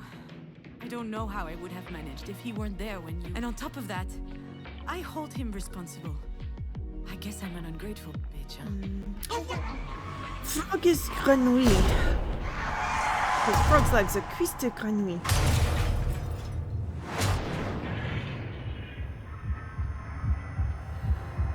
What are we getting today? Tree. What's it? Toothbrush? Toothbrush. Oh, hairbrush. Compact? Ah, book! The Hero with 1,000 Faces. No? Oh, no, it's the compact. Oh, I wanted the book. I like books. Of all the stories I know, this is probably the least funny one. Although it's not like any of these has been particularly fun so far. But sometimes, well, thinking back about darker things does help shine a light on them. And actually, I think this one ends well, all right? I'll tell you this story.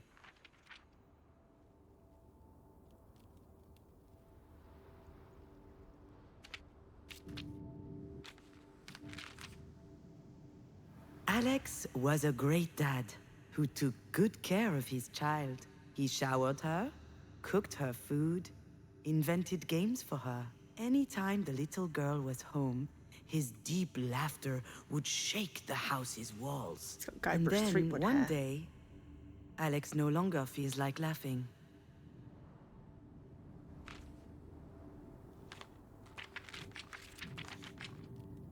Astrid was both a little girl and a very big girl.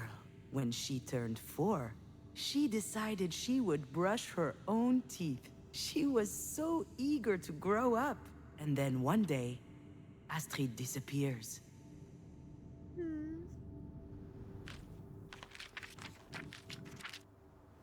Junon was a mom who had made a huge mistake. She had bruises everywhere, a broken arm, her skull was split.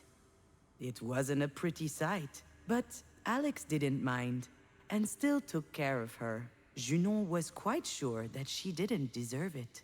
And then one day, she gets better.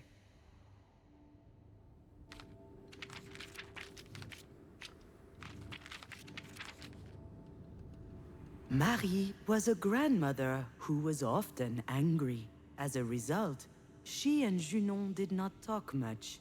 It was too exhausting. And then one day, Marie calls. Time passes, and Junon's body fixes itself. The bones heal, the bruises fade. Doctors call it a miracle. Junon doesn't agree. But these doctors are no good anyway. They didn't even notice that Junon's heart is strewn all around.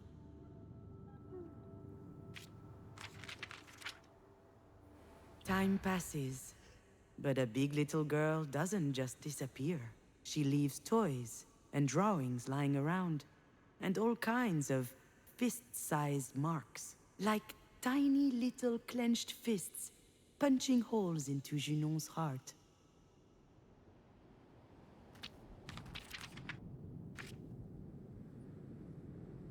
Time passes, and the phone rings. Again, and again, and again. Junon doesn't know what Marie wants, but she can guess. Marie was there when Junon made her big mistake. And if Junon picks up, they'll have to talk about it. Junon can't forgive herself. So the phone rings, and nobody answers.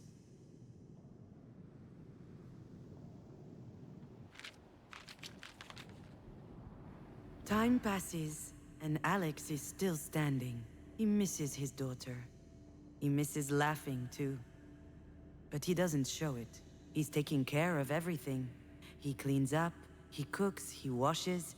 He wants people to know that he won't crumble down.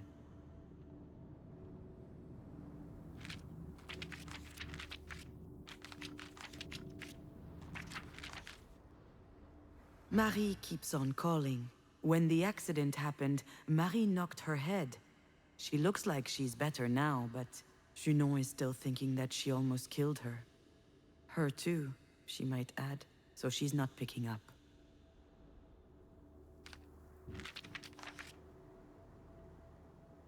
One day, Alex puts away every hint of Astrid into a big box. The apartment seems a bit empty all of a sudden. But it is what it is. And Alex isn't crying. Sure, might be. Continues in this vein. Very sad. Alex wants to rescue Junon from her sadness, wash her hair, cut her nails, spoon-feed her. He wants to be the guy you can rely on, to walk back home when you're tired. But today, Junon is not walking back.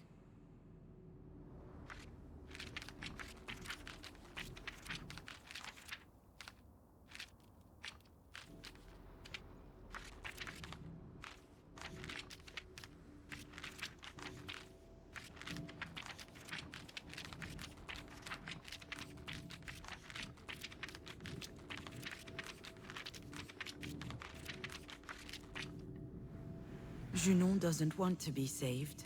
Not by Alex. Not by anyone. She puts her finger through the candle flame to feel the bite. She wants to hurt. Just like that time. Broken bones and ripped up flesh. She's angry that her heart is still beating. You're obsessed with the door hitting the toilet. I am wondering why there is a washing machine in the bathroom. Because clothes won't... All you're going to do is get a very mouldy room because it's going to be so full of moisture. That's my thing. But yes, the door in the toilet, definitely not great.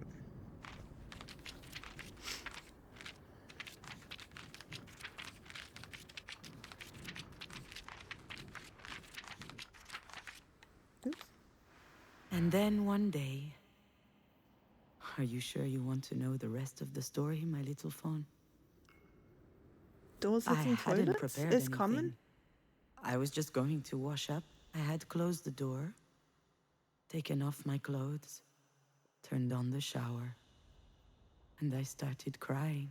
I couldn't stop. I couldn't go on. I had medicine for my broken heart. And I decided to swallow it all. Oh, washing machines in the bathroom is common. Okay. Your toothbrush was on the edge of the bathroom sink, which made me think of my very big little girl. Her smile full of toothpaste. I thought that maybe I too could give it a try, but I had forgotten how to.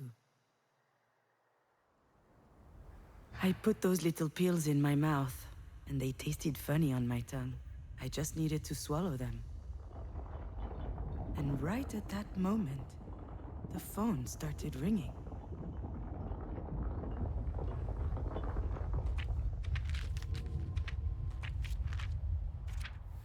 Marie didn't ask me why I didn't answer the phone for a whole year. She started talking as if nothing happened. I was crying too much, I couldn't answer. So she told me she could wait. And she waited until the last tear was shed. And then she told me something she had never told me. Perhaps one day I can tell you exactly what it was. But, long story short, it meant she loved us very much, you and I. In that moment, I felt like an enormous weight was lifted off of my shoulders, as if she had given me the most beautiful gift. And then she changed the subject, as she does. She had a proposal for me. Her career was taking off, and she needed someone to do the clerical work. She knew I would do it well. She told me, "It's a boring job. I'm not doing you any favors, but you can do me one." I accepted. So it's not like they were estranged. She was actually working for her, and she couldn't ask her to be her medical proxy. Never learned what really happened that day. He panicked because he could no longer hear me, so he broke the door. But he was too late. It was all over already. That's it, my little fawn. That's the end of my story. If it weren't for Marie, I wouldn't be here to tell you, because she gave me more than words that day. She helped me understand that it was time I made my own decisions. That's the thing I figured out that night. And it changed me for the better. I would no longer rely on others to save me. Not on Marie, not Alex, not anyone else. I couldn't live like that. Not anymore.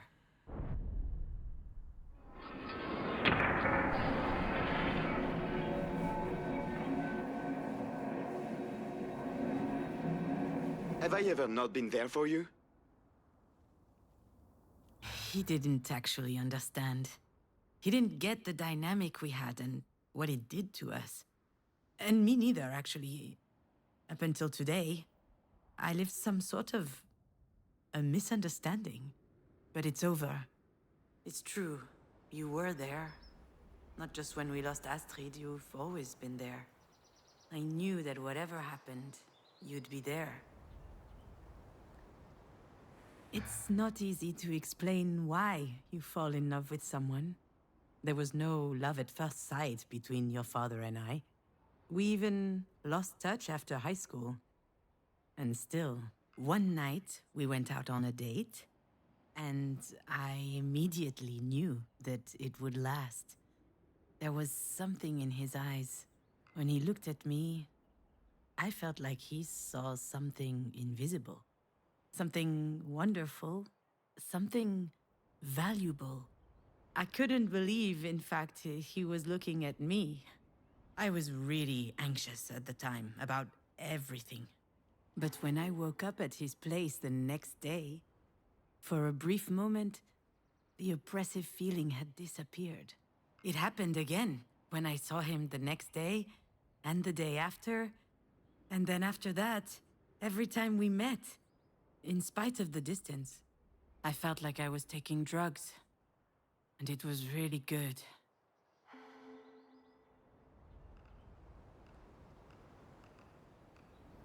I hated it.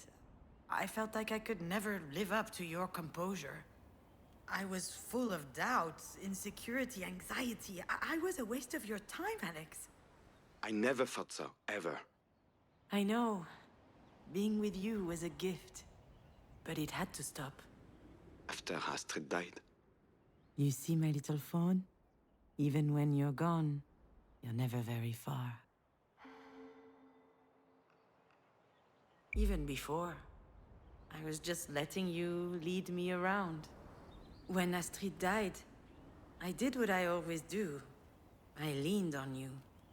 You would have the answer. You would know what to do.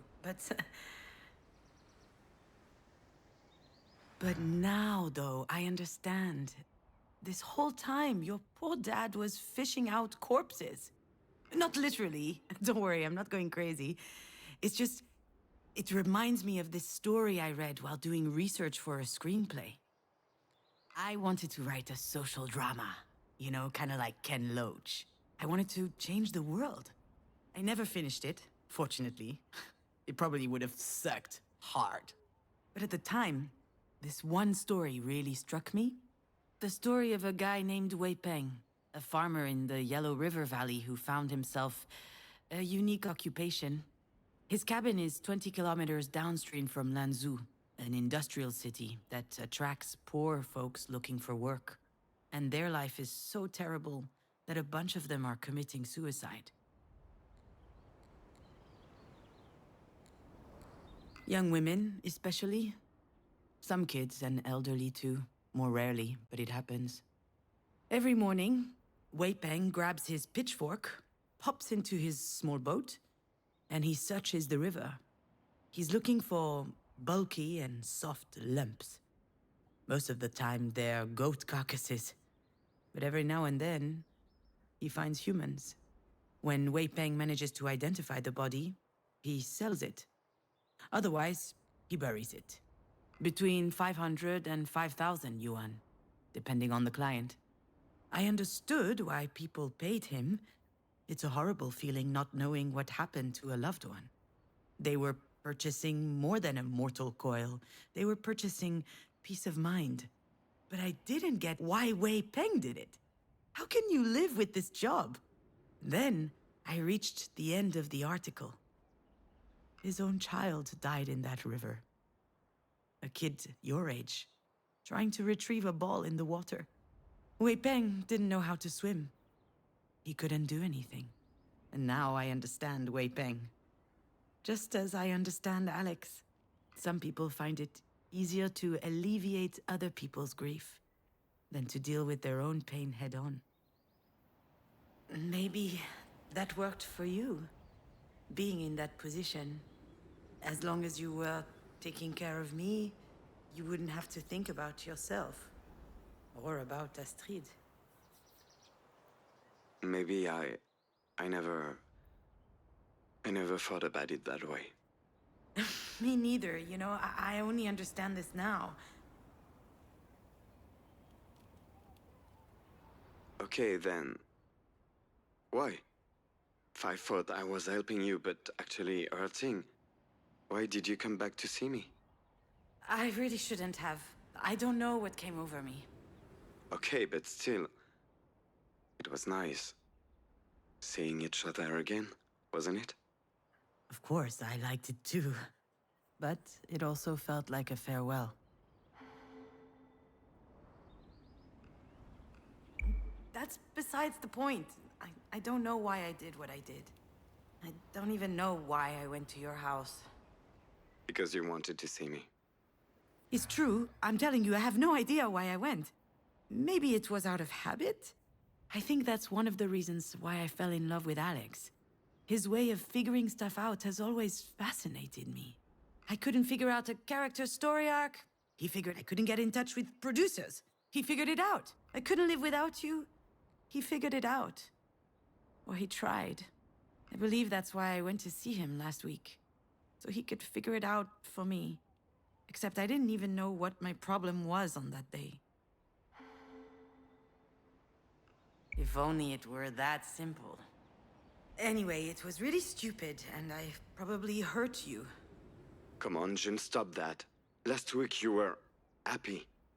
For the first time since I can remember. What would you know? We haven't seen each other in months. That is true. And it wasn't my call. You're the one who left. And I respected your choice. I learned how to live without you. And you showed up on my doorstep out of fucking nowhere? What am I supposed to think? Yeah, he's totally right about that. I'm sorry, Alex. I truly am. I know you're angry and... I'm not angry. But I was in a bad place. I didn't know what to do. I needed to see someone. Why not your sister then? Or call a girlfriend? Even your mother, for that matter. You came to see me because I know what you are feeling. I understand your pain. Don't you think? No, I don't think so. You don't understand anything. Well, if you really understand, then why do I...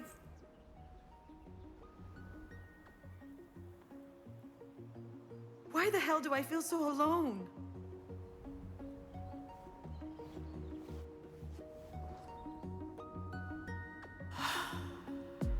Dear time. No one can understand what I feel, ever. No one can tell me how to live with this, how to do this. It's a gaping hole in the fabric of life, and living with that big a hole in you it's impossible.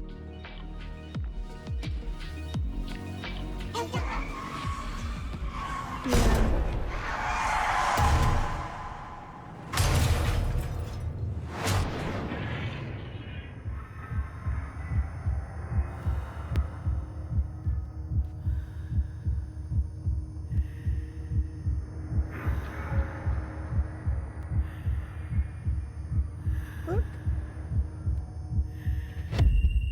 Hairbrush. I want to do the book. Do you remember your dollhouse? Marie gave it to you. She had built it herself in secret. Yes. It was really detailed. I've not read There were that one. even miniature figurines of Alex and I for you to play with. Of course you remember. You took to it immediately. You were making up all kinds of stories about daily life where you were the hero.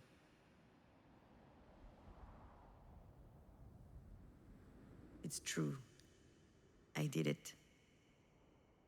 I stole your house from Alex and threw it away. I don't know why. Could you forgive me?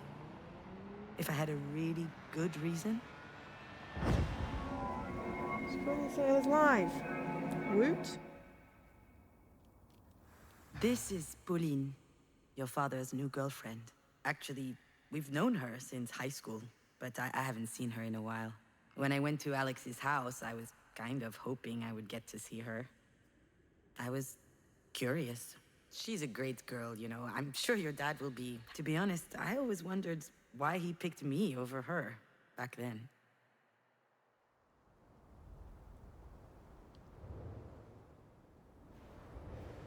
Your dad is still making video games, but he quit the big company he used to work for. Now he's making a game on his own. I don't know much about it. I think it's about you. In a way, every game he ever worked on talked about you. The games you were playing together actually gave him tons of ideas for his work.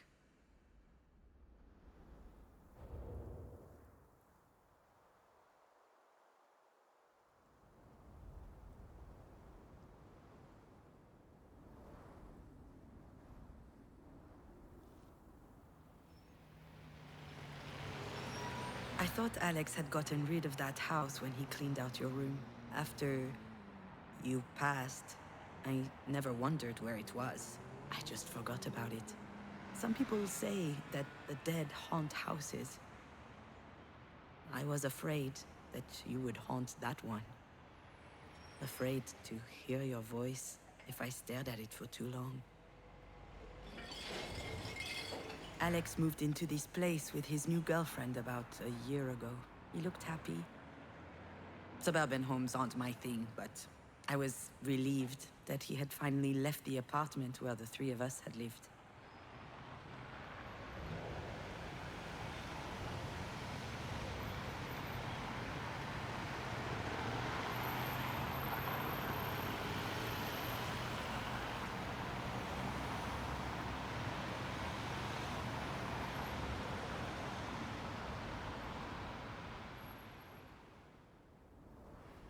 When I learned that Alex and Pauline were moving in together, I thought he had turned the page. Do you want to know what I felt? It's complicated. I think I was impressed. Once more, your father had demonstrated that he was stronger than me, and I'd like to say that I was happy for him. But in truth, I envied him.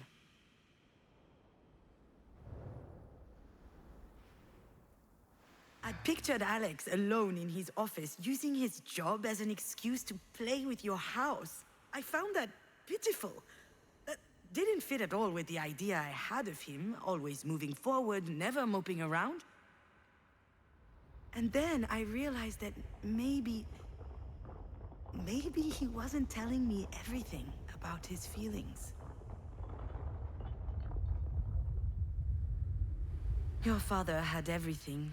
A new girlfriend, a nice house, his life on track. Meanwhile, I was over here, toiling, slowly crawling out of the hole. And I needed to see him, so he could comfort me. Just like before, I thought he owed me that.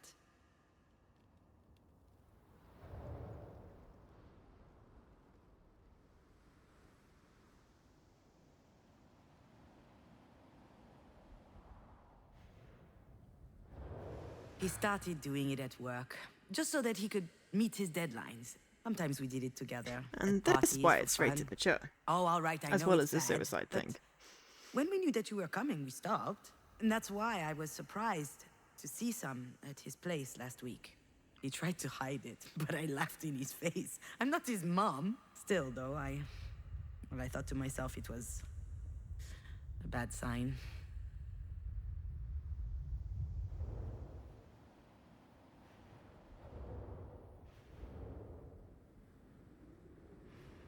Alex looked gaunt. Not just because of the blow, it was like I keep been crying. I tried to talk to him, ask him how he was doing. He just dodged the question. So I insisted. But he said he wanted to show me something, and he started a video game. Something called Night Call. A murder mystery noir I've played where that, it's you good. play a taxi I streamed driver. it as well. It was really good, but it's hard to have a conversation with a controller in your hands.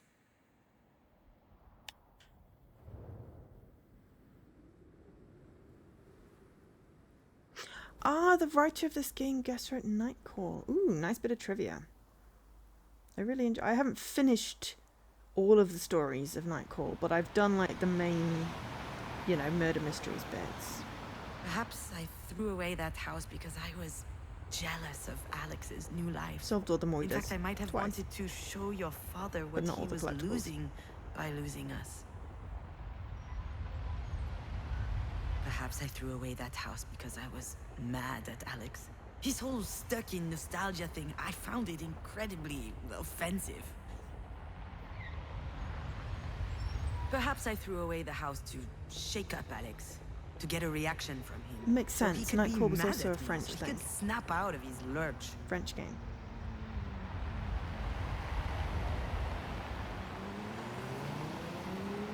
This one doesn't loop.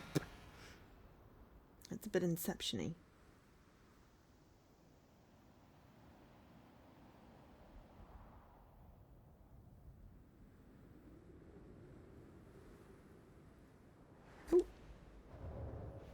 We had a great night in the end.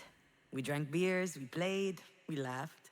And after a while, he asked me what I was doing there. Really, I thought about telling him the truth. But instead, I kissed him. I don't know what came upon me. He kissed me. And more. It's a It was girlfriend. very nice. Much more intense than it used to be before. And it made me want to cry because that was way too late. Naughty, naughty. What about Pauline?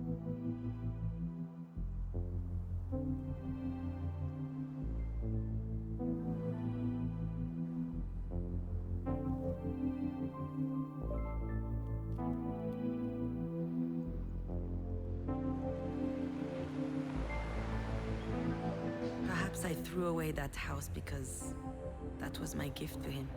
Perhaps I thought he needed this old relic out of his life. Like he needed me out of his life. I'm sure all of that contributed to my reaction to a certain extent. I was jealous, a bit petty, conflicted, and on top of that, I was a dollhouse thief. But there was something else, something that really hurt me, and that I'm only understanding now. I was ashamed.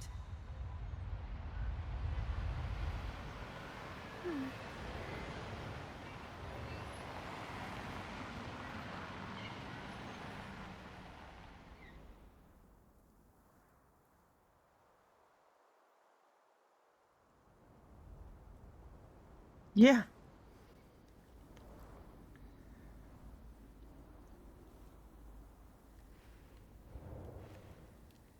I came to demand support from Alex. I thought it was unfair that he was already happy again. But when I came across that dollhouse, I realized that he missed you as much as I did, which is actually why I threw it away. That's the reason. The dollhouse was proof that for years I had been blinded. I was ashamed to only realize now that he too was hurting.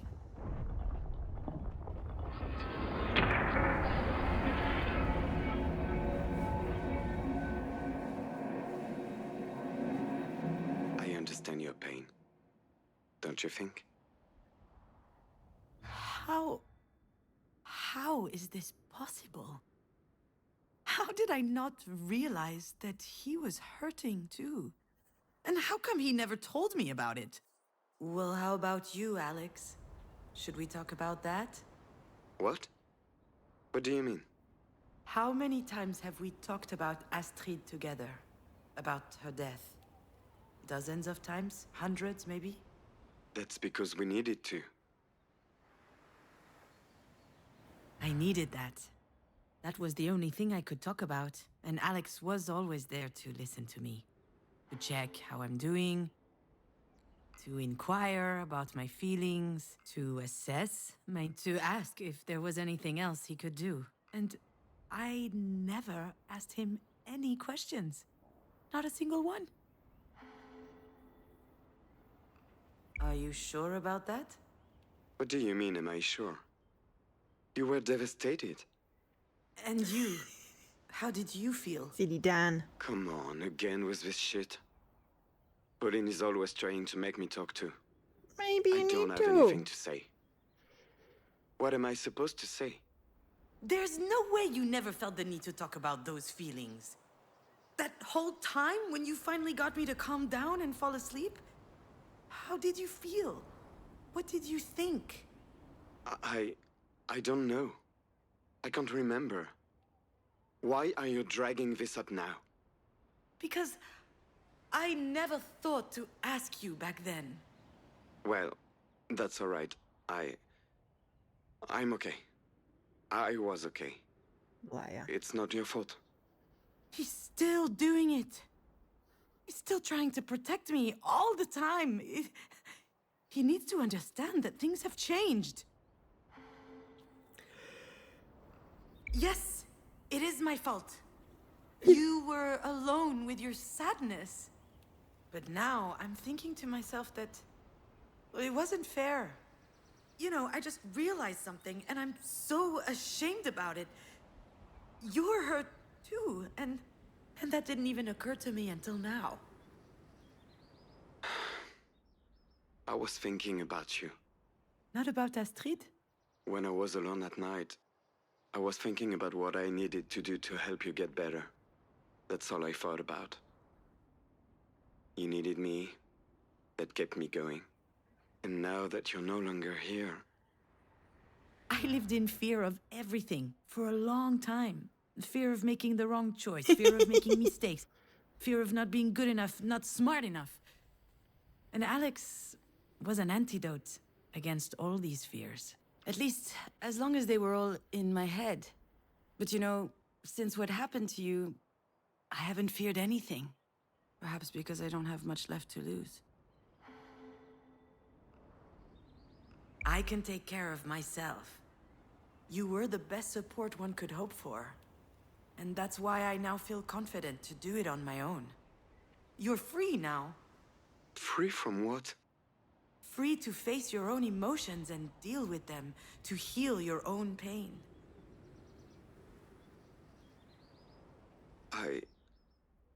You know, if I ever think too much about her, about how much I miss her, I have to stop. It makes me dizzy, it scares me. I'm pathetic. Of course you're not. I understand. I'm trying to live with it, you know? But missing you on top of missing her, it's too much. I need you. Listen, Alex. How do I tell him?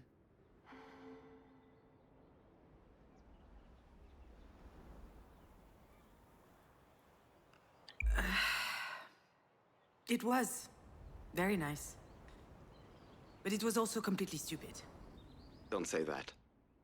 Why are you saying that? You know why. We can't be doing this. Things are different between us now. They don't have to be. Things could even be better. Stop it. You know I'm right. Deep down you know it. Everything that happened to us, it helped us. There was a reason. Even today we were able to say things to each other that we had never said before. Maybe all of this means we are supposed to come back together. Stronger. Bullshit. Why? What about Pauline? Pauline is... great. I'll talk to her. It will be hard, but she'll understand. What will she understand? That your crazy ex has suddenly decided to return after dumping you, after she killed your... Don't even go there. Hey, Havor. Yeah, it is a good really game. Stupid idea, Alex. I'm intrigued to People see don't change. how it's And changing. you know how I am. I do. I've known since day one. We met in high school as juniors. How are you doing? It feels like a lifetime ago. We only had one class in common. Film studies. And we had completely opposite tastes. But I immediately liked something about him. Alex loved big US blockbusters. I, on the other hand, swore by art house movies like Tarkovsky, Bellatar, Kislovsky. I lived by these little nuggets which tickle your brain. Also, Marie's cultural snobbery had imprinted on me. I was trying to impress her. But one day, your dad dragged me to the movies to see The Notebook. My He whole world notebooked her. changed. I had a newfound passion for critiquing romantic comedies. Let me tell you, there's a lot to critique. We spent hours on end in Alex's bedroom. I'm sure his wow. parents thought we were having sex. Alex made an attempt once, but I wasn't interested at all at the time. I think that it scared me. Your dad didn't insist. That's one thing I like about him. Even as a teen, he was much less stupid than most guys. We watched tons of movies, lying on his bed, chomping on I haven't candy. looked at the list yet. I I'll was have a look tomorrow. obsessed with film. It felt like discovering a new world. And when I requested a boring 3-hour movie, the next day we would play a video game. Actually, it's not as lame as it sounds, I promise. Don't you think about it? Don't you miss it? Don't you want everything to be just like before? I think...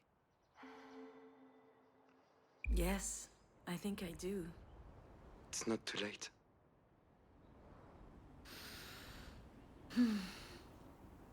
You really think so? I know so. I'm on my way then. Like, now? Yes? Shouldn't I? Yes. Yes, come over. Wait for me, I'm coming.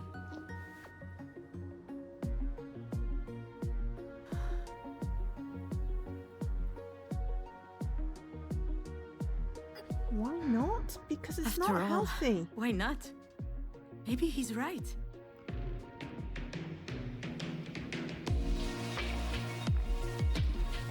Maybe I was just wrong about all this. That wouldn't be the first time I screwed up. The three of us were so happy together. Maybe Alex and I can still be The new happy. Plague Tale is on sale for half off. That's the only one that popped up on my screen. So far. Oh, that hurt. Can we have the book this time?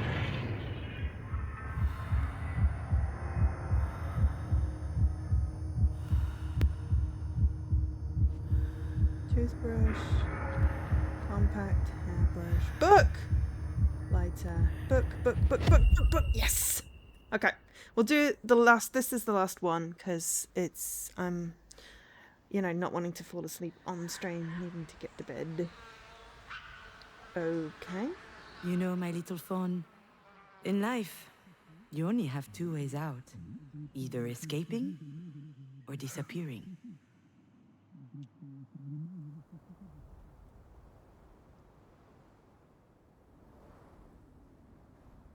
But sometimes you're unable to disappear.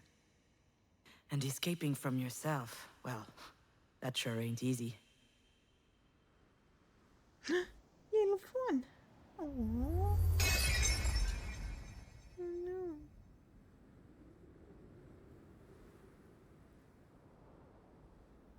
So, when that happens, in your opinion, what's left to do? Apparently, We can clone try yourself. to find out together if you want.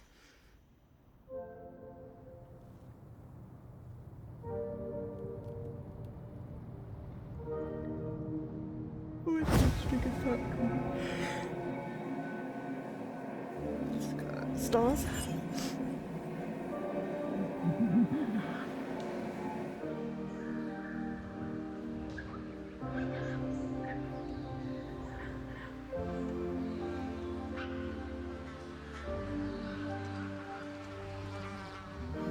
When Diane and I were little, Mary would tell us bedtime stories. She would make up animal fables with all kinds of mystery and conflict. Savage world, she called it. Female wolves, bears, or scorpions would find themselves in imminent danger, but they could always manage it on their own, swindling and betraying the boorish, idiotic males. Marie wanted us to be strong, courageous, and independent women. Except, it also made me a bit fearful of the world.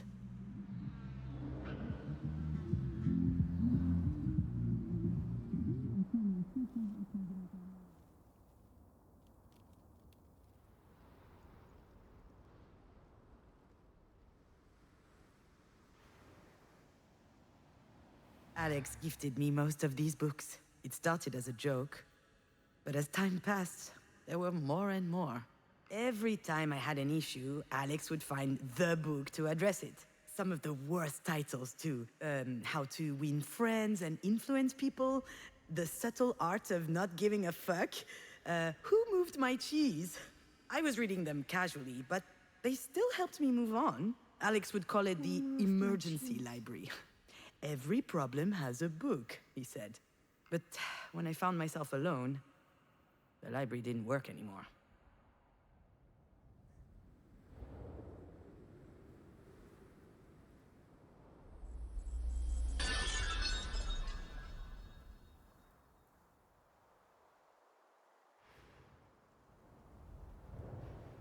At first, I stayed in the apartment for days.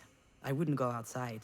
I barely recognized my own voice when I opened the door for food deliveries. I could have disappeared. No one would have known.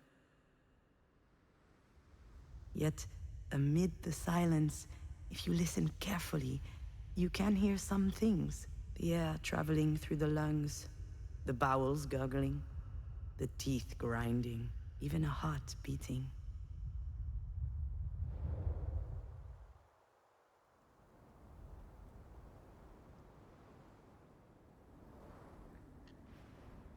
That much is clear now.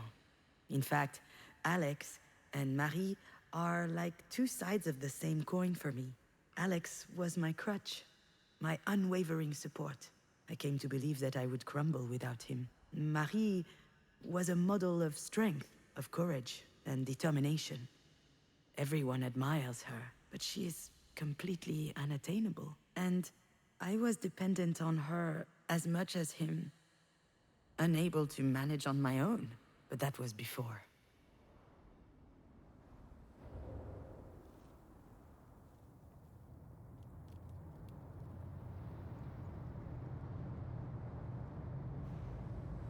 I guess you understand now, my little fawn. Your dad and I separated. And for the first time in my life, I was living alone. At 34 years old, I had no idea how to do that. And he didn't fix everything. But come to think of it, it may be the reason I began looking for who I really was.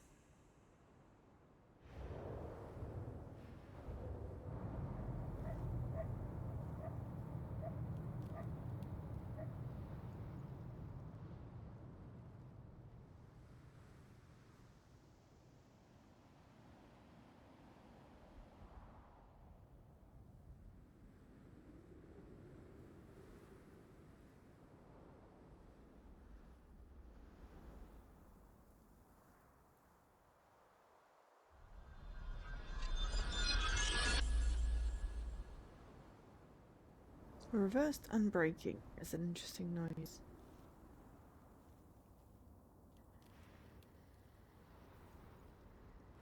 I lived surrounded with cardboard boxes for months. I was unable to open them. It was physically impossible, but it didn't bother me much.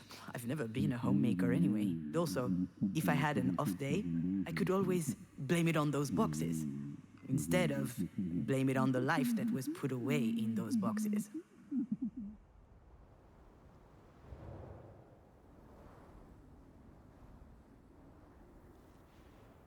I think I just figured out why I love movies so much. When I was a teenager, my life didn't seem real. I couldn't say for sure that I existed, but in movies, people had pure and intense emotions. I loved that. Any fiction was a documentary to me. When I found myself alone, I fell back into that zone. I watched hundreds of movies, obscure comedies, blockbusters, absurd schlock. I was looking for a template that Jesse's would online. explain to me how to feel. Except it didn't work this time. I needed more.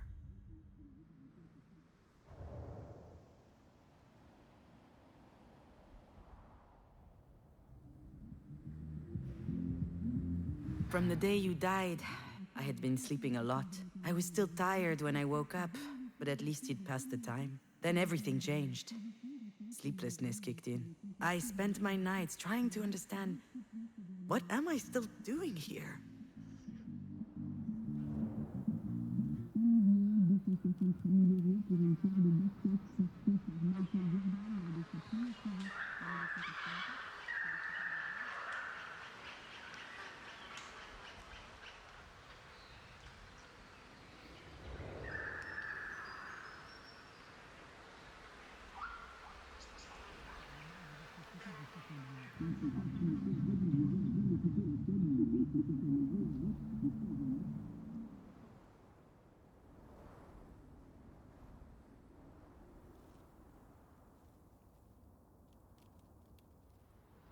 Cool. I really dislike Peggle.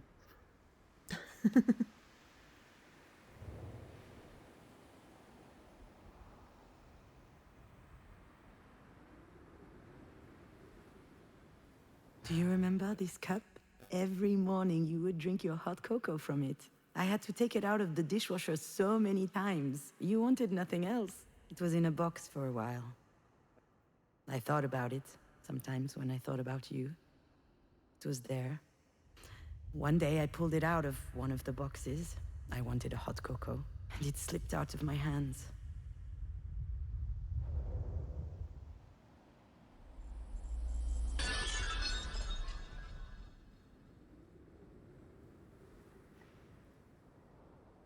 My heart skipped a beat in that moment. I held my breath for 1 second. And then... nothing. I just picked up the pieces one by one and threw them in the garbage. I wondered whether I was a monster for not feeling devastated. But now I know that I'm not. I stayed strong. And it turns out that being able to do that changed everything. That day I realized that I was strong and that I could do it alone. Then I understood. I turned on my computer and I started typing. Not a soap opera episode like I was writing before you died. It was something personal. And I think it was important. A movie script. A beautiful, kind of sad story.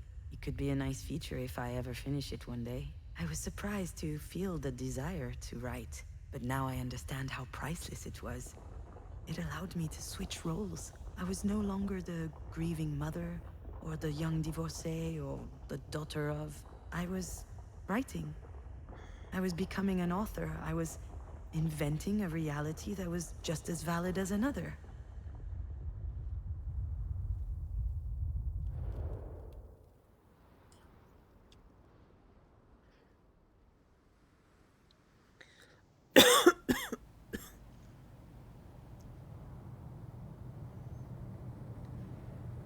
You know, I was telling the truth earlier when I said that there were only two ways out in life. But whether you escape or disappear, in the end you're doing the same thing. Now I understand that I had to find another way. And complete solitude allowed me to face the void. And to rewrite myself. It was the only way for me to change completely. From the ground up.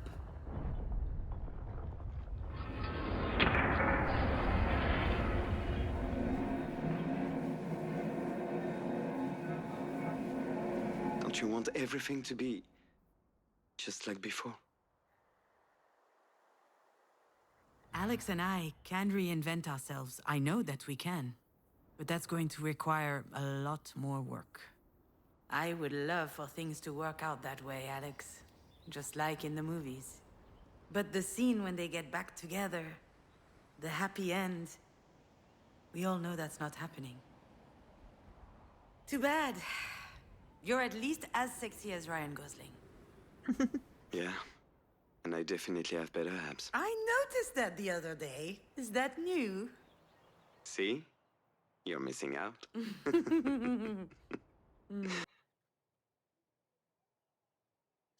Oh dear. Translation ID missing or null. That would be the thing where they're laughing. It's saved. So I was like, this would be a good point to stop. Plus, you know, we had the Ryan Gosling joke, the abs, the laugh. Yeah.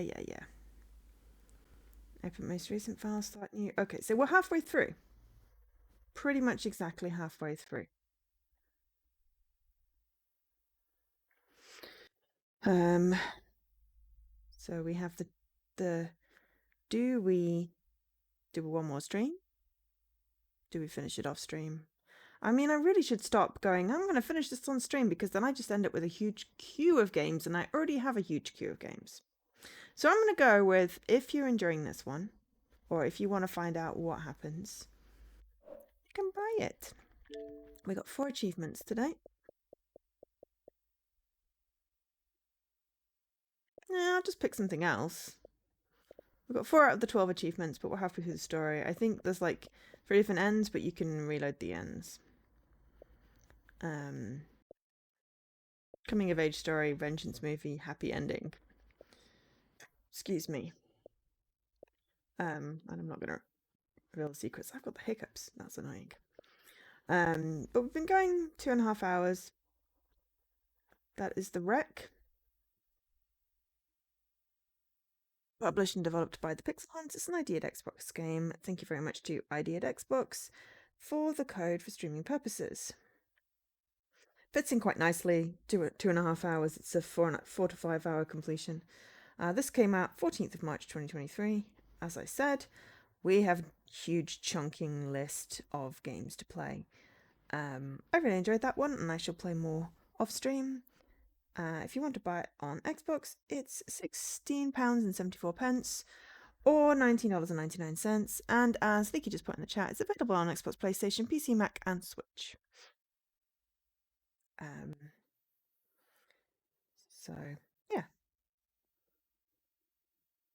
it's definitely caught my attention. Definitely caught my attention. So yeah, we're going to end there. I will be back at the weekend. We'll see how it goes. I might need distracting.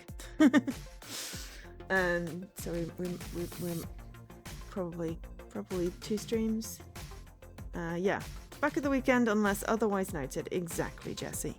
Thank you very much, everyone, for being here today. Hopefully you have enjoyed the stream. Certainly been a diverting 2.5 hours. Now I hope I can get to sleep. Considering I've been yawning. I hope I can get to sleep. So, I will bid you all good night. I've been Jo, otherwise known as Angel SK. Catch you later. Bye.